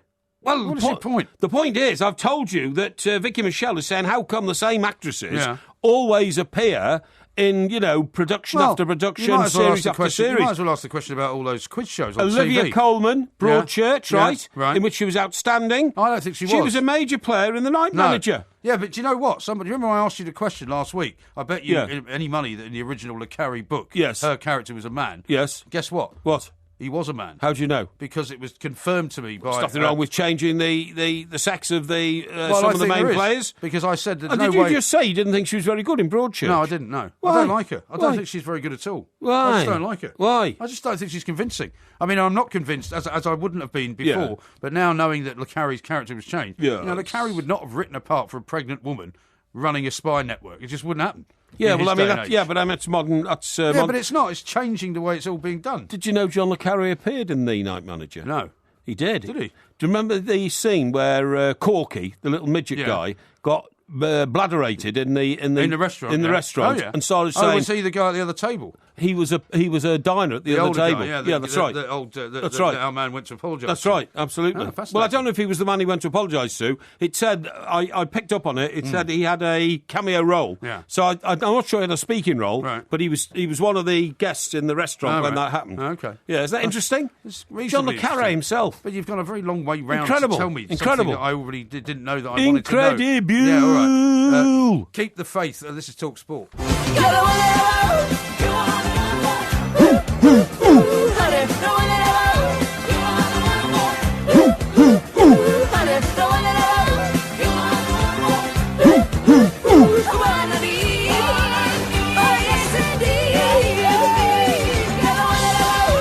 Talk Sport. We are the two Mikes. There will, of course, be winners and losers coming up in the next hour of the show. Just watching a bit of the CBS News, which is on one of our internal monitors during the night. And a fantastic name for a White House correspondent, Chip Reed. Chip Reed. Isn't that a great name? The best American I ever met, name-wise, was Skip Bornhuder. Skip Bornhuder, yeah. Fantastic. Hey, Skip, now, you're coming here. Now, I know that you're probably normally elsewhere or otherwise engaged on a Saturday morning, but did you catch the last edition of Saturday Kitchen? Or do you ever watch cooking? You probably don't watch cooking shows. No, I never watch it. Because Saturday Kitchen became this quite iconic show. Who does it? With a guy called James Martin. James Martin. Who's become very wealthy over time. There's some stories written about him over the weekend. I like wealthy people. I know you do. Yeah, they're good. That is not necessarily a good thing. But he does an afternoon show as well, which is based in his own sort of house. I see. Which he's managed, bizarrely, to be able to put all sorts of extensions on while he's been using it as a show for the BBC. Yeah, but funnily enough, I was reading a piece about him at the weekend, and he's quite a sort of straightforward northern guy. I think he's a Yorkshireman. Right. And he's a great chef, and he's very entertaining. But he did his last show, and he stepped down from the show. And the suggestion is, or one of the suggestions is, that he got fed up with the BBC, partly because the set wasn't what he wanted it to be and the sync didn't work, and all that, but also because he wanted to put his name forward to be host of the new Top Gear. Right. He's quite a laddish kind of guy, you know. And they wouldn't let him. And seemingly that was one of the reasons that he decided to chuck this in. And they're now going to have to bring in a whole load of new chefs to actually run the show. Very popular show. What was the point of this story? The point of the story is that I wanted you to know whether if you hadn't ever seen it, you should watch it, because it gives you Well, how can I watch tips. it now if he's left? Well, because it's going to be on with other people. And it's on a Saturday morning. When? Well, Saturday morning it's on for about 9 or 10 o'clock for a couple of hours. Hang on, you told me he's walked out and he's left, and they're trying to find new people. No, so the show isn't currently on then. Well, it's not on now because it's not That's what I'm Saturday saying. morning. It will be on next Saturday morning. Well, what happened to when he walked out? Did they instantly find a replacement for him? Yes, of course they What, did. instantly the next week? Well, his last show was on Saturday. Right. Right, so they will do a show next Saturday. And who'll be with in somebody charge of else it? in charge of it. Who will it be? A temporary chef. And if I don't know. they're no good, you'll make me watch a show that's rubbish. Well, it'll be like when they replace Gary Neville. You know, they'll bring a selection of different people in and try them all out. Sounds like trash to What me. else do you do on a Saturday morning, anyway? What do I do on Saturday what do you morning? do on a Saturday morning? I could be travelling. Travelling where? What did you do last Saturday? You didn't even remember where you were. Hang on. You said you were down in Gosport. I was down in Gosport. So what did you do on Saturday morning? I was walking the Solent. Walking the Solent? Yeah. How long for? Oh, maybe an hour and a half. An hour and a half? Yeah, that's what I do. Yeah. So there's still time then. Hey, listen, there's been a very, very quickly been a survey You have to be quick. on the favourite Oasis song, and I'm amazed to find out that the vast majority of the general public have called it Wonderwall. Wonderwall? Why are you surprised? Well, to me, the best one was Look Back in Anger. Don't look back in anger. Don't look back in anger. Yeah. What about you? Well, I'd have to give it some thought. I don't know really. Well, I mean, do you think Wonderwall was the best song they ever made? Well, Wonderwall's a great song, yeah. Don't And look back in anger is also. all, Champagne Supernova's pretty good as well. Yeah, I agree with that. I actually like Half a World Away, the one they used for the royal family. I think that's a great song. I'm not sure about that one. No, for You me, don't know it will that one, always do you? be Don't Look Back in Anger. Don't look back or in in your anger. case, Look Back in Anger. I heard her say. Well, maybe we'll play it for you in the next hour. Diddle diddle doo. Yeah, diddle diddle doo, diddle diddle doo. Yeah, I like that one. Yeah, right. This is Talk Sport. We are the Two Mics. There will be a podcast coming out a little bit later on. Another inexplicable text here from somebody called Graham in Bath. Right. He says this: I have to begrudgingly praise Porky for his appearance on Clash of the Titans on Sunday. Enjoyable and informative. Thank you. Blimey. Thank you. You sure you were listening to the same show? So I'm being called informative, in a purely football programme, and also entertaining. No, not entertaining. No, enjoyable. Well, that means it's entertaining. No, it doesn't mean that. You'd be like, you could write that under your business card, perhaps. What's that? Have you got a business card, by the way? Does it No. say, like property mogul or something? No. Property investor, was it? Property investor, that was You could all put I said. I Mike didn't say Parry, mogul. enjoyable and informative. Yes, that's right, yeah. You could hand it out to people. No, I don't have to. That'd be great, wouldn't it? Do you know where my business card is? Where is your business card? My business card is my face. Is it? Yes. That's unfortunate for you. Absolutely. Do you know what I found, actually? What? Found a load of my old business cards. Oh, really? I've got a few of those knocking around. Well, I used to have Unbelievable. I used to actually have a slight superstition about business cards because you know how you'd get a new job in a paper, and then you'd have to sort of gingerly ask one of the sort of assistants to see if you could get some business cards. Almost inevitably, by the time your business cards had arrived, you'd moved on to another job, or you'd been fired or something. You know? I found one for executive editor Daily Express the other day. Right. Yeah, absolutely. Yeah, well, I found my ones from Talk 107, the Doom radio station in Edinburgh, radio station, formerly owned, of course, by this very good company here. Exactly. A programme director. Under I've got a whole box of them, completely new, never been handed out. Under different management, of course. Under different not management. the current management, no. No. The current management, of course. Well, some of the same people were involved. Well, yeah, but it was initiated by the previous management. Well, I suppose you could say that, yeah. Now, listen, I'll tell you what I want to talk to you about. Yeah, go on. Now, our good man John, who is often controlling all the buttons and levers on this show, right? Sort of tech op. He's not here tonight, though. Ollie's here tonight. I know Ollie's here tonight. I'm very glad to see Ollie. Well, why you it's a mentioned great John pleasure to then? have him. Because he is also a film critic, is he not? He is indeed. Right, that's why I mentioned him. Now, has he reviewed this latest film called Batman vs Superman? Batman vs Superman. Yeah, he did, in fact, on Thursday morning. And what does he think of it? Well, he basically said if that's your cup of tea, these kind of superhero-type movies, then you'll like it. So you'll go. My kids desperately want to go and see it, right? They were bugging me this weekend. Right. Saying, they're on Easter holidays And for 2 did you go and see it? No, not this weekend, no. Why not? Well, because we didn't have time. Oh, that's very cruel. Why is it cruel? Well, your kids were desperate to go and see Batman vs Superman. You wouldn't take them. Why It's not? not that I wouldn't take them. It's just Too that much bladderation? No, we just didn't have time. We were doing too many other things. You were too busy on getting all the No, not true. Easter grog down your throat Not by the true at sound all. of it. No, Is this the theme music? Well, it sounds a bit like it, doesn't it? It sounds like it would be.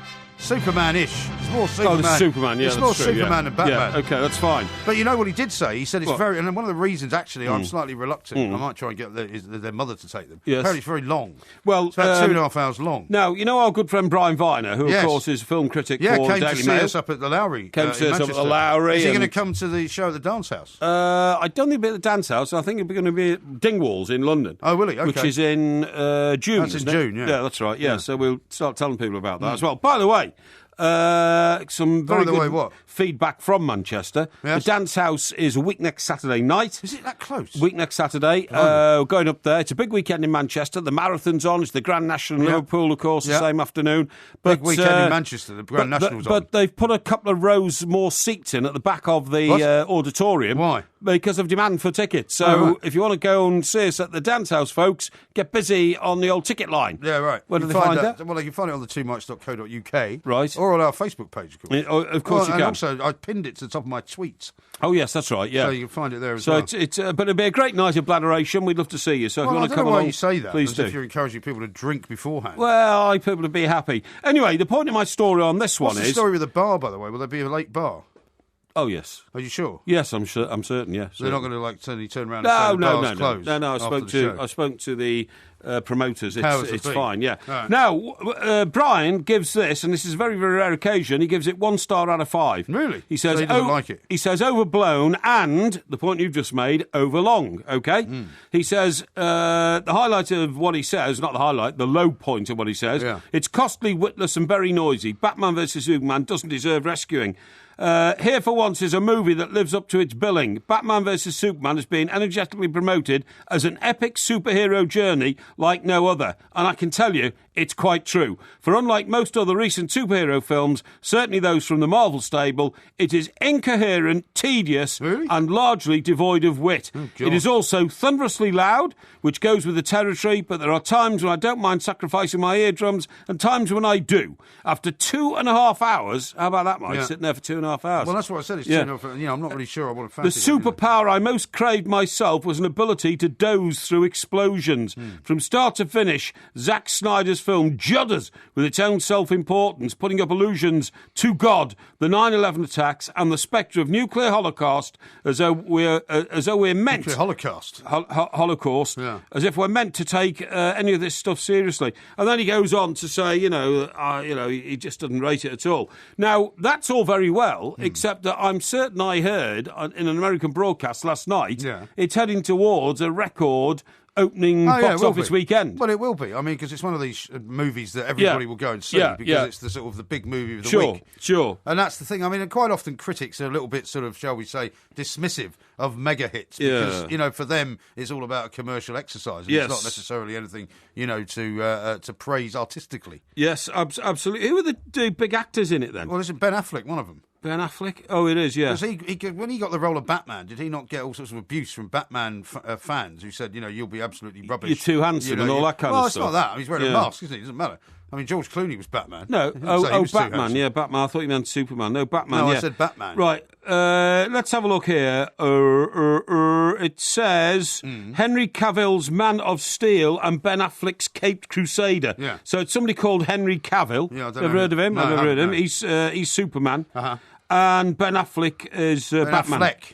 Ben Affleck. What's Affleck doing in the Cape anyway? He's now well over 40, it says, and showing it around the eyes. Who wants to see crow feet on Batman's eyes? Well, sure, you can't see his crow's feet if he's got a mask on. Well, I wouldn't have thought so. Right. Anyway, the reason I kind of raise this, apart from the fact it's very interesting, because it's got...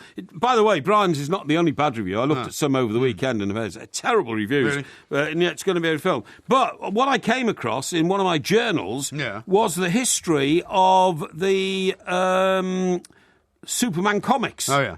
So, for instance... Did you ever look at those when you were a kid? Yeah, I did, comics? yeah. Oh, yes. See, I never really did. Oh, I loved them. I was never a comic person. I loved them. Yeah, I loved comics. I used to get comics when I was ill.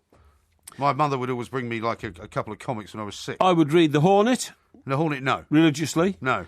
When I was a little kid, Dandy and Beano, Dandy always. and Beano, yeah. Dandy and Beano. Yeah. And then I used to write. I used to read one called Eagle. Eagle, yes, I remember that. Right. But I never read. See, Hornet, I never read any of those. Hotspur. Yeah. And Hotspur, and the Superman comics I did, Superman and Batman all the time. Oh, I love those American comics. I never did, no. But anyway, it says here, the official story. Actually, this is. What's it called? I don't know what it's called, but I think it's called the official story. What do you mean the official story of the superhero comics? Oh yeah, and it says. Bob Kane was a guy who first drew Batman in 1939. Yes. He was an editor at National Allied Publications, which later became, believe it or not... DC Comics. DC Comics, thank you, in this country. Yeah. And he'd informed a young artist that the company was looking for a superhero to match Superman. So Superman was already out, right? And the Superman comic was selling like millions, all that kind of stuff. Right. So what's your point here? Well, the editor at National Allied told Bob Kane, can you come up with somebody else? Oh, you mean he invented Superman? No, Superman had already been invented. Oh, I see.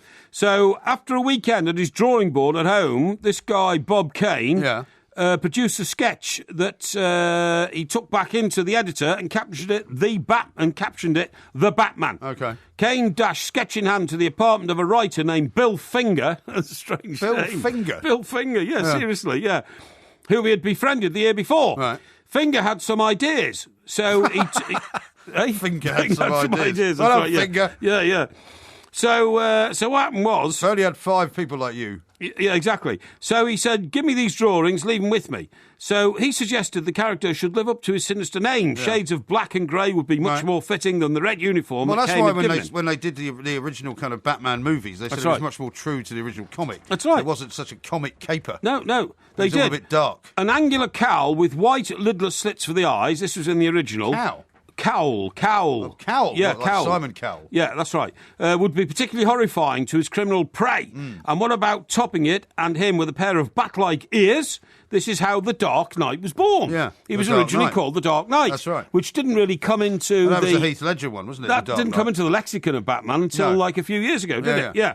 Right. You see the time? Hang on. Don't worry about the time. Oh, I'm worried about it. After that, only the most print-stained Batman fans knew anything about Finger's role in their hero's creation. First appearance of Batman in May 1939, issue of Detective Comics, was written by Finger, right? Yeah, it was, yeah. And drawn by Kane. Right. But only the latter received any public recognition, and that's how it's been ever since. So Finger's sort of been forgotten about. Finger was fingered. No, he wasn't. Finger was not fingered. He wasn't fingered. Finger was unfingered, if you see what I mean. He never got any credit for creating all the words around Batman. Yeah, that's a terrible story. And for, I don't know why you've told me. For decades afterwards, Bob Kane always says Batman was created by Bob Kane. Oh, right, so he's stitched the guy up royally. Yeah, stitched him up royally, yeah. Sounds like your kind of guy. That's the sort of thing you would do. Yeah. You completely forget about your collaborator. I see that you put out at the weekend, and it was all down to you, by the way, that the download of our DVD was made available. Yeah, I made that clear. Why did you think you had to make that clear? Well, I like the millions who listen to us to know exactly where the direction of the dynamism is coming from. You know what I mean? Oh, yeah. The dynamic. Right. The dynamic, that's what I meant. Most people thought it was absolutely self-serving and hilariously wrong. No. Anyway, it's way too late for us to be discussing these things. The moving Finger rights and having moved on. Somebody's writing a book about Finger's life. Really? Yeah. What's he going to call it? I don't know. Fingerless. The Finger of Fate. This is Talk Sport. Baby, don't leave me. Ooh, please don't leave me all by myself. I've got this yearning, burning, yearning, feeling inside me. Ooh, deep inside me. And it hurts so bad. You came into my heart now.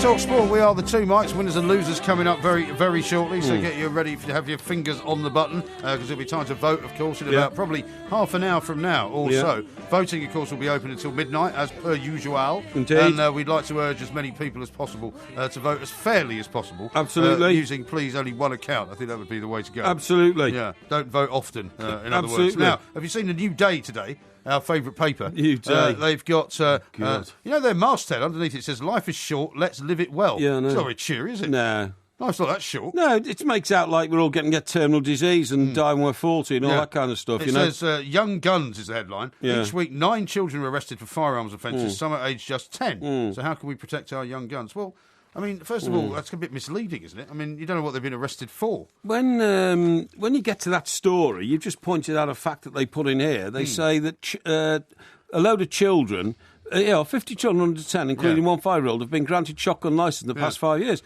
Well, I am assuming they must live on farms and that sort of thing. Also, and if they've gone through the process of getting a licence, that's a good thing, isn't it? Yeah, and the authorities have judged them. It sound like it's bad. The authorities have judged them responsible enough to hold a shotgun licence. Right. I don't understand that. I don't like the fact that they've raised the story of Rhys Jones because Rhys Jones was a little Everton fan who, it's irrelevant, he was an Everton fan, he was a little schoolboy in Merseyside who was cycling home from football practice when he got caught in the crossfire of a drug dealing situation. Yeah. And the devastation it caused to his family and his parents, I'm very well aware of. I wish that hadn't been raised again. I think there's no need for it. And I just find it pointless, blinking story. I know. But meanwhile, on the back, a personal listography. This morning's choice is list your 3 favourite jokes. Yes. But how can you list a joke by one line? I don't know. I mean, how can you put that? What would be? I mean, if you were to bother filling this in, and you said, right, my favourite 3 jokes are. I mean, what would you call them? 1, 2, and 3. Would you put, joke about mother-in-law? Joke about, I don't know. What would you do? I don't know. It's mad, isn't it? Yeah.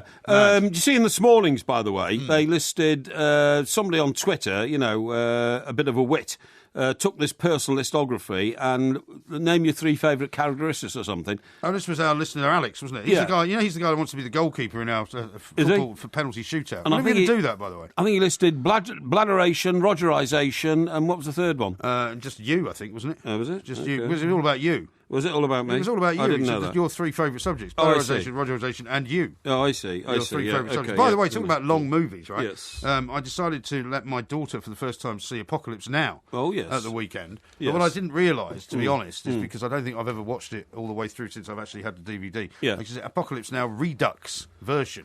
right? Yeah. Which is a new director's cut, which has been around for a few years now. Yes. But it has an extra sort of 42 minutes added in. Good God. So do you know how long it was? No. 3 hours, 42 minutes.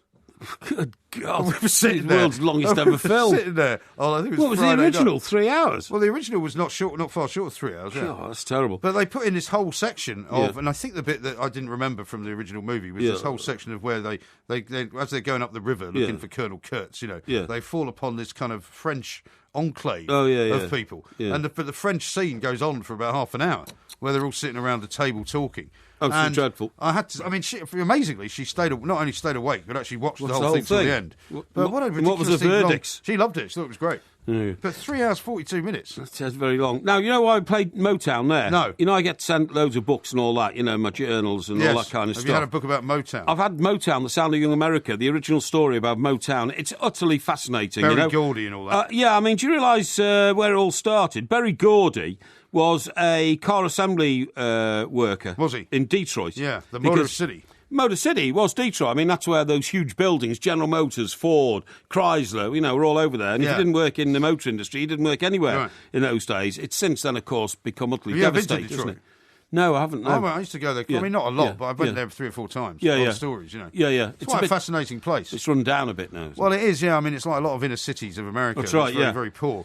But they also, I mean, in those days, because they could, I suppose, and I think there's been some petitions going on, they had 2 suburbs of Detroit. Yeah. One was called Dearborn, which was where all the white people lived. That's and one right. was called Inkster, where all the black people lived. Yeah. And when you think about that now, it's just a ludicrous well, kind of naming of places, isn't it? Funny enough, this is the story of Motown. Yeah. Now, Berry Gordy actually was writing songs and playing songs before he became a businessman and set up Town of Motown. Right. He co-wrote the hit Rita Petite for Jackie Wilson. Now, that's one of the most famous soul songs of all time. Apparently so. Isn't that the one that starts on a little bit, little bit, little bit, I'm not sure, I mean, people mentioned this song, funny enough, about something we were talking about last week. Yeah.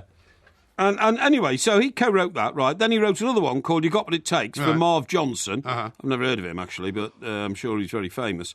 But then he got nothing for it, except, a few dollars for assistance and all that. Yeah. But then the problem was that in those days, mainline record companies didn't produce records by black artists. Yeah.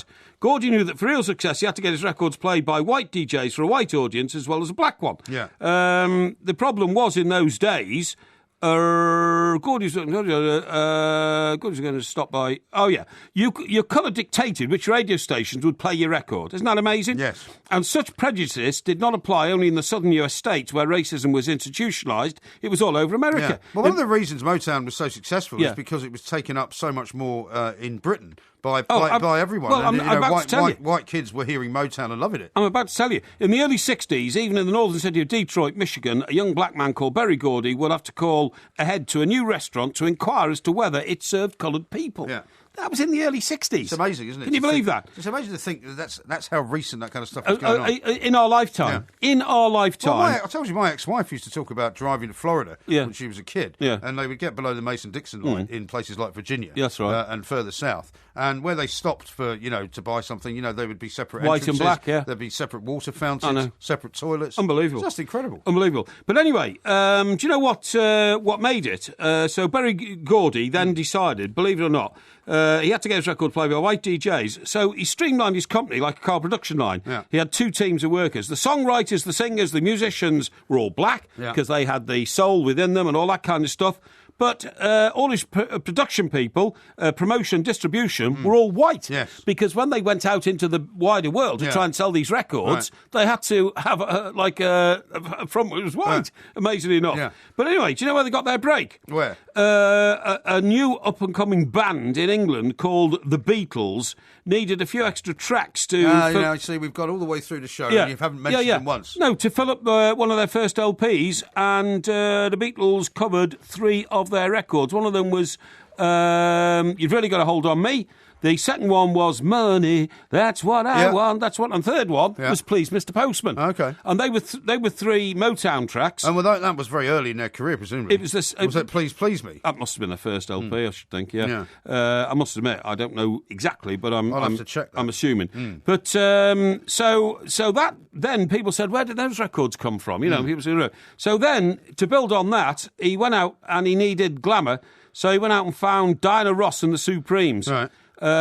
With Where Did Our Love Go and Baby Love. That was a great song. Before that, by the way, Mary Wells was his first artist, and she sung the classic million-selling My Guy. Nothing you can say can take me away from my guy. Yeah, right? I remember that. Now, the problem was... None of those songs were on Please, Please Me, by the way. I've just checked. Oh, okay. Well, it was with the Beatles? Maybe. Yeah, be with the Beatles. Be with the Beatles. Yeah. They did a Taste of LP. Honey on that, which I was quite like. Taste of honey. Yeah, I don't want you to sing them all. A taste of honey. It tastes... Anyway, Mary Wells made the mistake of thinking she was a huge star. Yeah. Well, actually, it was the song that Smokey Robinson wrote for her, which made her... Smokey Robinson, The Miracles. But she kept telling everybody it was her voice that made it. She had a great voice, and it became so difficult to work with, she never had another hit. Right. Nobody ever heard of her again. Right. Amazing. Huh. Eh? So what's the point of this story? The point of the story is that this is the story about Berry Gordy. Yeah. And eventually, to make Motown into, you know, the international, like, mega company it was, he had to leave Detroit, moved to California, and set it up there. And from there on, he sold it, for $301 million. Yeah. But, no, hang on. Have you seen the time? Yeah, don't worry about the time. We've got to do winners and losers. No, he sold it for $61 million in 1988. Right. But 5 years later, it was sold for $301 million. However, he retained the publishing side of the business until 10 years later and sold it for $320 million for 15,000 Motown songs. So he did all right then, didn't he? He did all right. There we are. Well, thank you very much indeed for that. Yeah. Another piece of useless information. No, it's not. That's fascinating information. Don't call it useless. Useless. Absolutely useless. Coming up next, there'll be more uselessness as well, because it's winners and losers. What?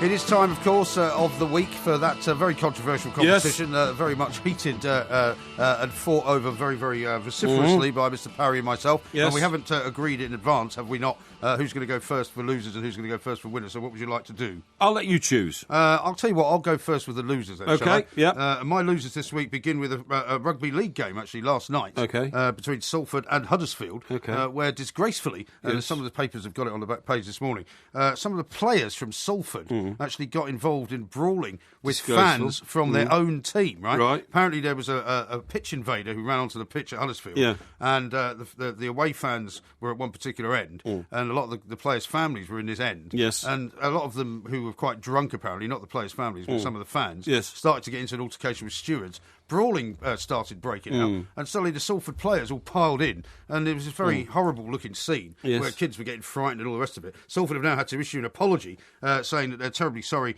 that this whole thing happened, and it's just horrendous. We'd like to apologise for the behaviour of some of our fans today. We'll be working with Huddersfield to find those involved. We do not condone any behaviour of this sort. But what they don't say is what about the players? Well, it has some merit, but I mean, hardly anybody cares about that. No, I think it's a definite loser for me. Now, my second loser obviously has to be Jack Buckland and Stoke City, because, I mean, obviously, you know, a very unfortunate situation where a freak accident, really, where he's injured his ankle, and it now means he's going to be out for 3 months, so he misses the rest of Stoke's season. He can't play against Holland tonight, which he would have done. He may have been the main goalkeeper if he had a better end of season than Joe Hart. And his whole kind of career almost has been put on hold, unfortunately for him, and he's very much the recipient of bad luck. He's my second one. And my third loser of the weekend is Samir Nasri. Samir Nasri, I don't know if you saw this picture. He drives a ridiculous-looking car, which is known as a Lamborghini Aventador Pirelli. It's worth £330,000. Right? He was pulled over by the police as he was leaving the training centre up at Manchester City. Because they wanted to see his registration papers. Although you have to wonder whether or not they actually wanted to see that or just wanted to see inside the car. But it turns out the street in which he was stopped, had has houses that go for sale on average about £85,000. The car was worth 4 houses. More than the entire street's house. I mean, it's just ridiculous. It just shows you what sort of a nonsense football has become in this country. And guess where that was first raised on TalkSport? When?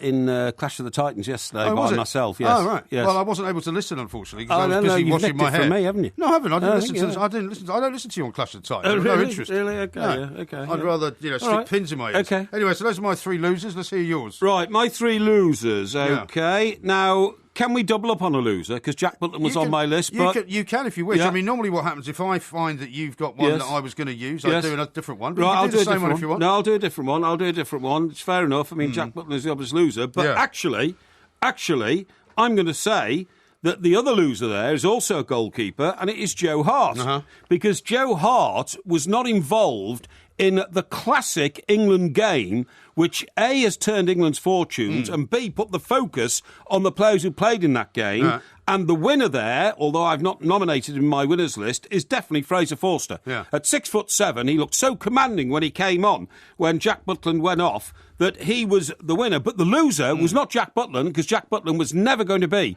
the England goalkeeper in the championships coming up in France. It was going to be Joe Hart. I don't think it will be now.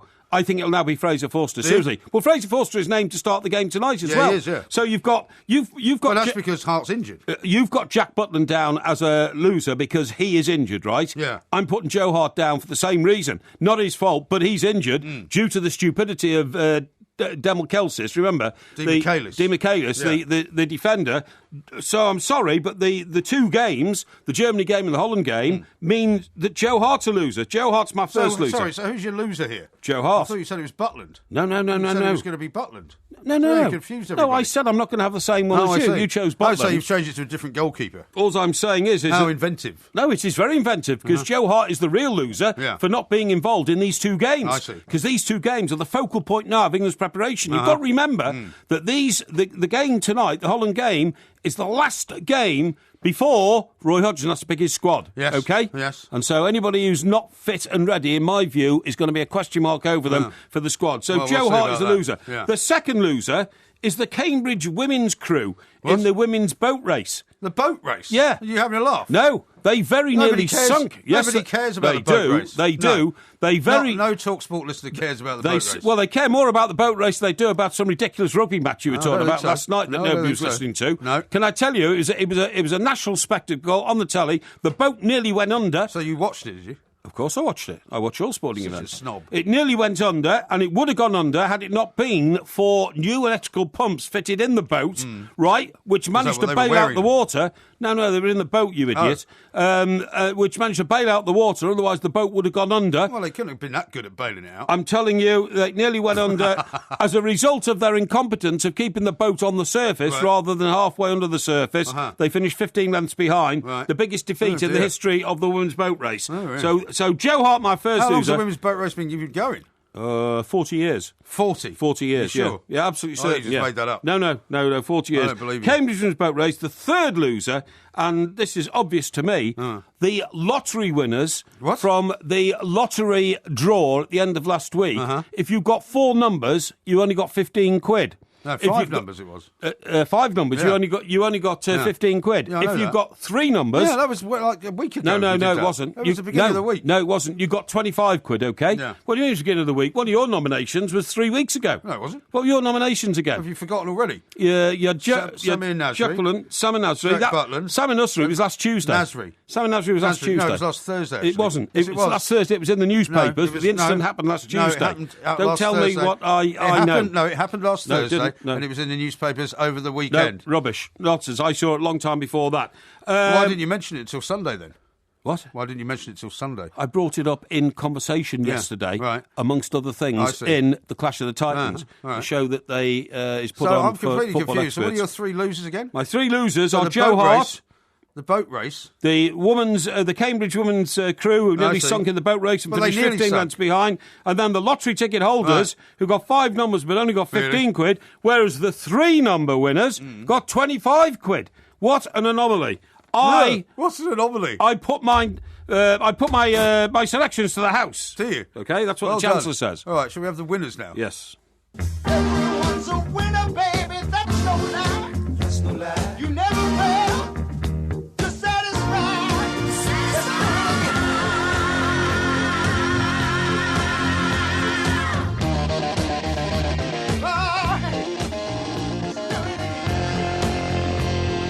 So, time for the winners. I guess you should go first with your winners. Of course I will. Since I went first with my losers. Yeah. So what do you got for us? The outstanding winner is Dele Alli.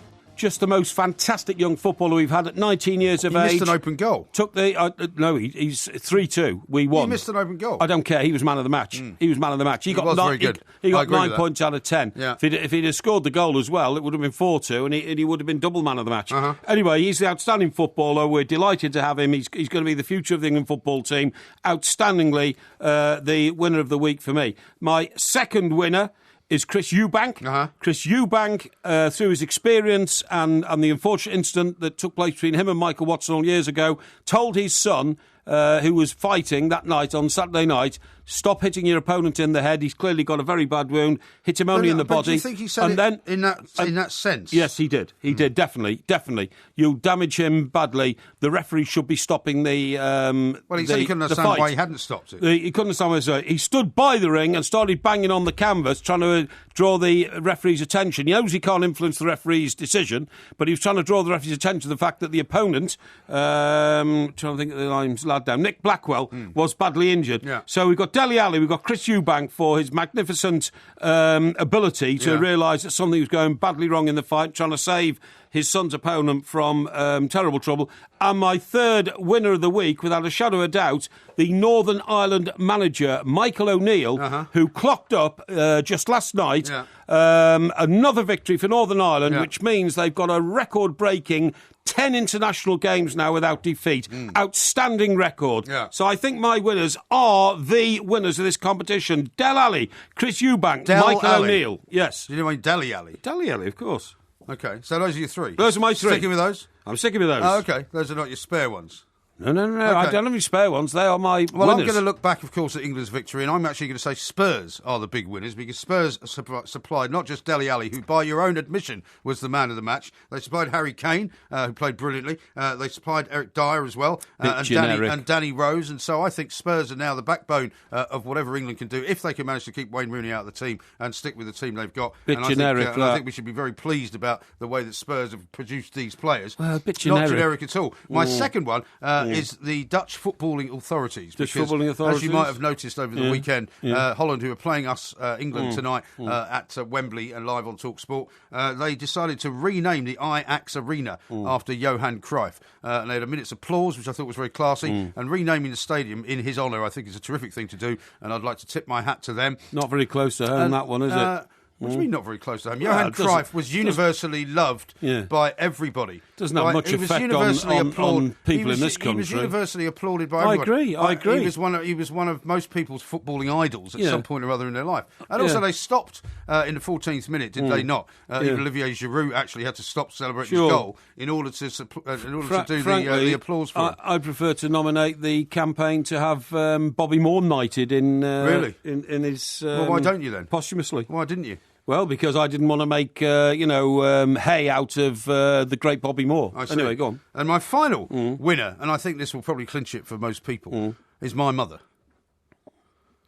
Right. My mother. Oh, you got nothing nasty to say about my mother? Of course not. Your mother's a wonderful woman. I've known her for many years. Indeed. Well, you'll know, of course, that today's her birthday. I didn't know that, but it's very nice to hear that. Would you like to wish her a happy birthday? Happy birthday to Mrs. Graham. Thank you very much indeed. She's wonderful going to be... She's going to be 92. 92. Isn't that amazing? That's a great age. Still smoking.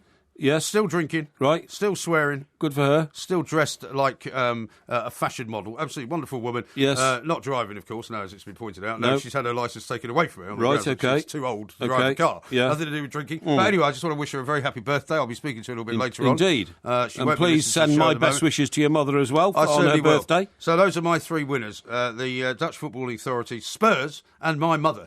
This is TalkSport. Oh, pathetic. The Two Mics, simulcast across the UK on TalkSport and Talk Radio.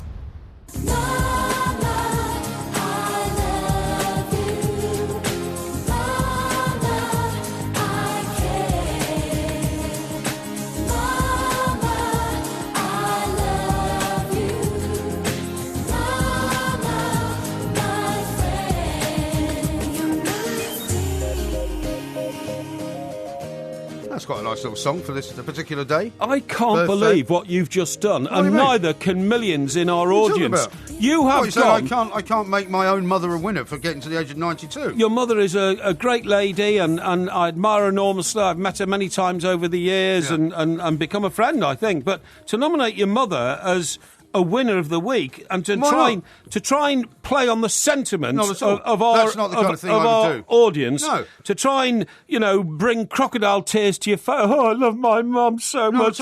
She's 92, and to try and gain votes through the sentimentality of nominating your 92-year-old mother, I think makes you pathetic. Why? Beyond words. No, I think my mother... Pathetic. When I tell my mother what I've done, I think she'll be very happy. I think she'll be very delighted, in fact, that I've given her a happy birthday name check on the show. Oh, my mum will be very moved. Oh, it's so lovely. She will be. Do you know what? You have accused me over the weeks and the months we've been doing this competition of trying to play on the heartstrings of our audience. Well, I've never seen such a pathetic attempt but I don't do that to play on the heartstrings of the audience. Yeah, but I'm genuinely nominating your own mother. Yeah, but I love my mother. My mother loves me. I love my mother, but I wouldn't nominate my mother in a winners and losers. Why not? Because my mother doesn't come into winners or losers category. She's my mum. She always will be, and she doesn't deserve. She doesn't need a defining doesn't deserve role to be given any kind of adulation. She doesn't deserve to be be pitched into a competitive competition to try and big her up. I think that's pathetic, and I think you'll find the audience will reflect that in the way they vote. Really? I think. Well, let me read you a few tweets. Right, go on. Ian in Krakow,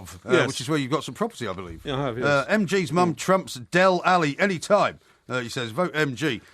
Roy says, happy birthday, Mrs. Graham. Not even close. Porky's a loser again this week. No. Steve says, brilliant. Happy birthday to MG's mum. Yeah. Anyone who salutes their mum is a winner in my book. Hashtag 92 rules. Pathetic. And, just on and on and on like that. Yeah, really. well, I think you'll read them out too much. I think you'll find that what's the early scoring? Steve says, actually, I haven't put the vote out yet. Yeah, you idiot. My loser is the Porkmeister, says Steve. Waste of time getting in early tonight for that rubbish. What? Remember to put your clock forward. Excuse Did you remember me? to put your clock forward, by the way? Of course, yeah. Did you? Of course I did. Did you remember to take a picture of yourself at the clock when you turned up tonight?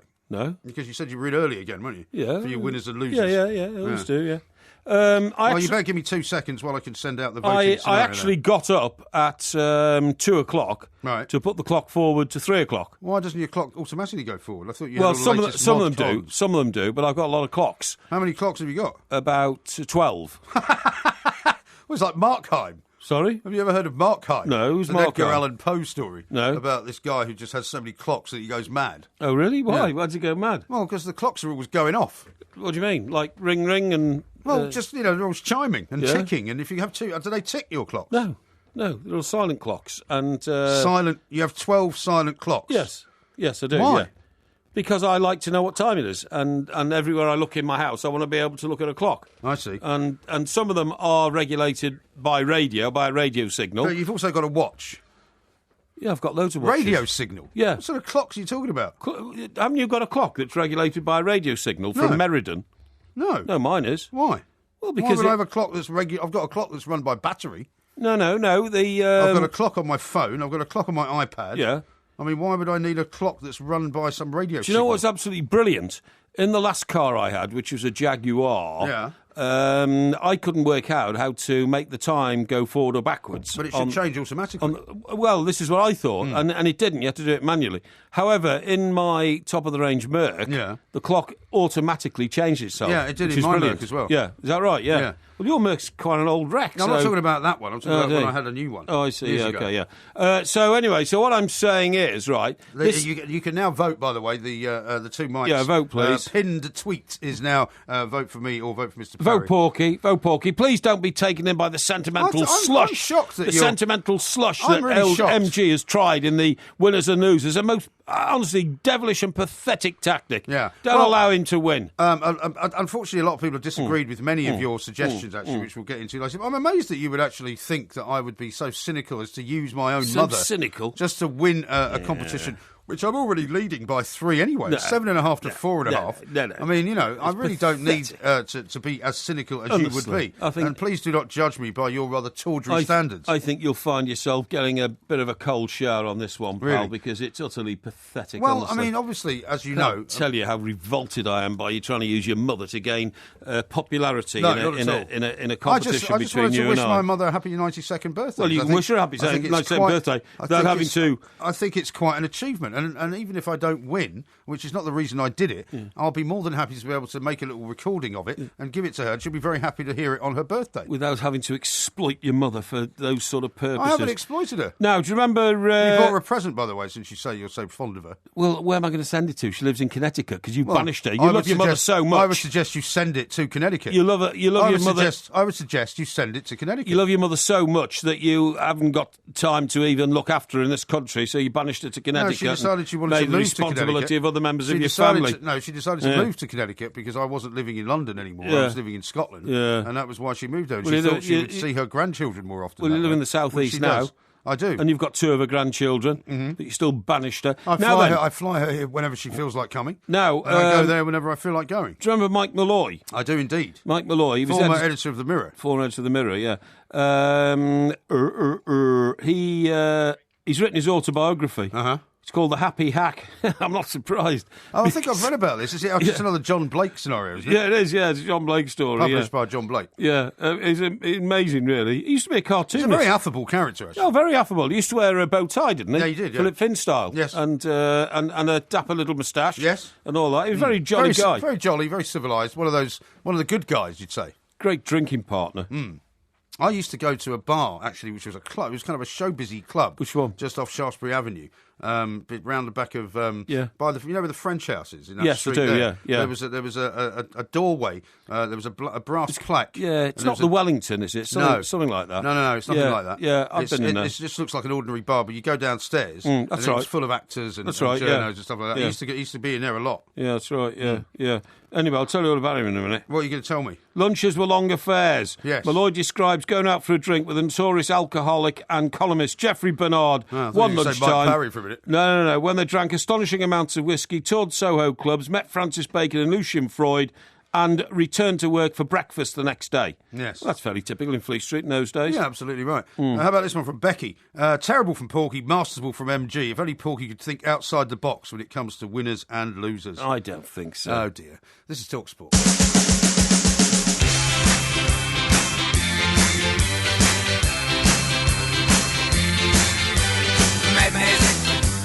Madness, they call it madness. Madness, they call it madness. I'm about to explain. This is TalkSport. We are the two mics. Coming up, of course, next show tomorrow. It's Ask Porky.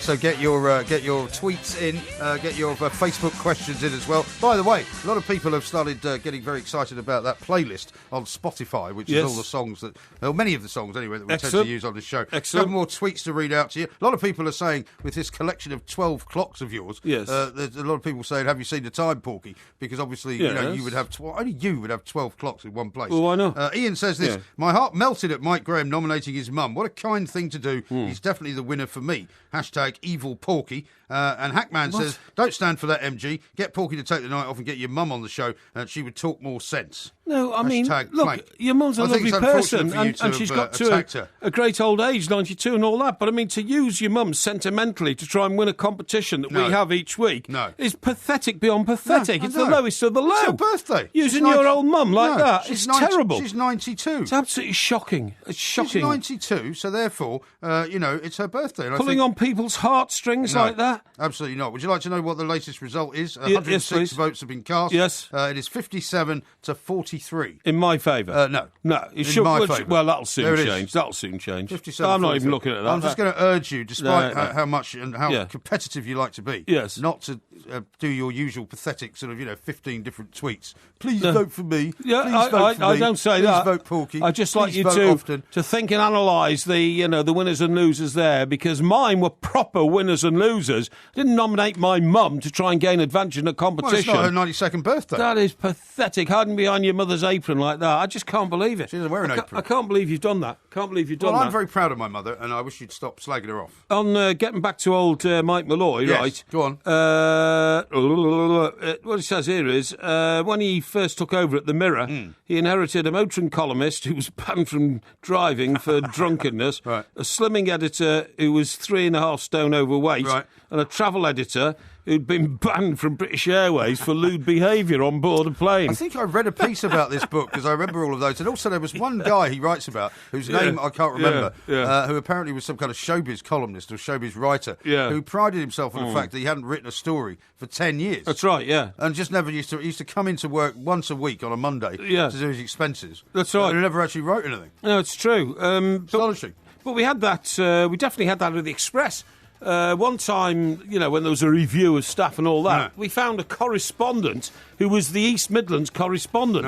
But we didn't know we had one. Right. And he hadn't written a story for about 4 years or something. Everybody thought all the Midland correspondents were in Birmingham. Yeah, right. This guy was based in, Derby or somewhere, and had a company car and everything. Nobody still being paid and all that? Still being paid. Shocking. And claiming expenses, nobody knew he was there. But that's what it was like in those days. Yeah. They had hundreds of correspondents around the world. Yeah. It was quite amazing. I remember a picture once of the Daily Express foreign correspondents up on the wall in the office. Yeah. There was 27 of them. Amazing. Absolutely remarkable. Now, we're out of time, unfortunately, but tomorrow it's Ask Porky. We'll have to work out what the quiz is going to be this week as well. We can do that tomorrow. Lots more to come, of course. Thanks, Mr. Parry. Don't forget to follow the Two Mics, at the Two Mics on Twitter and on YouTube. Just look for Two Mics TV. I had a light plate of fresh meat because it was Easter Sunday and I like working on Easter Sunday because God says endeavour is good. What sort of fresh meat did you have? I had lean ham, lean roast beef, and... Anything else? Yes. Bread? No, boiled potatoes. Your problem?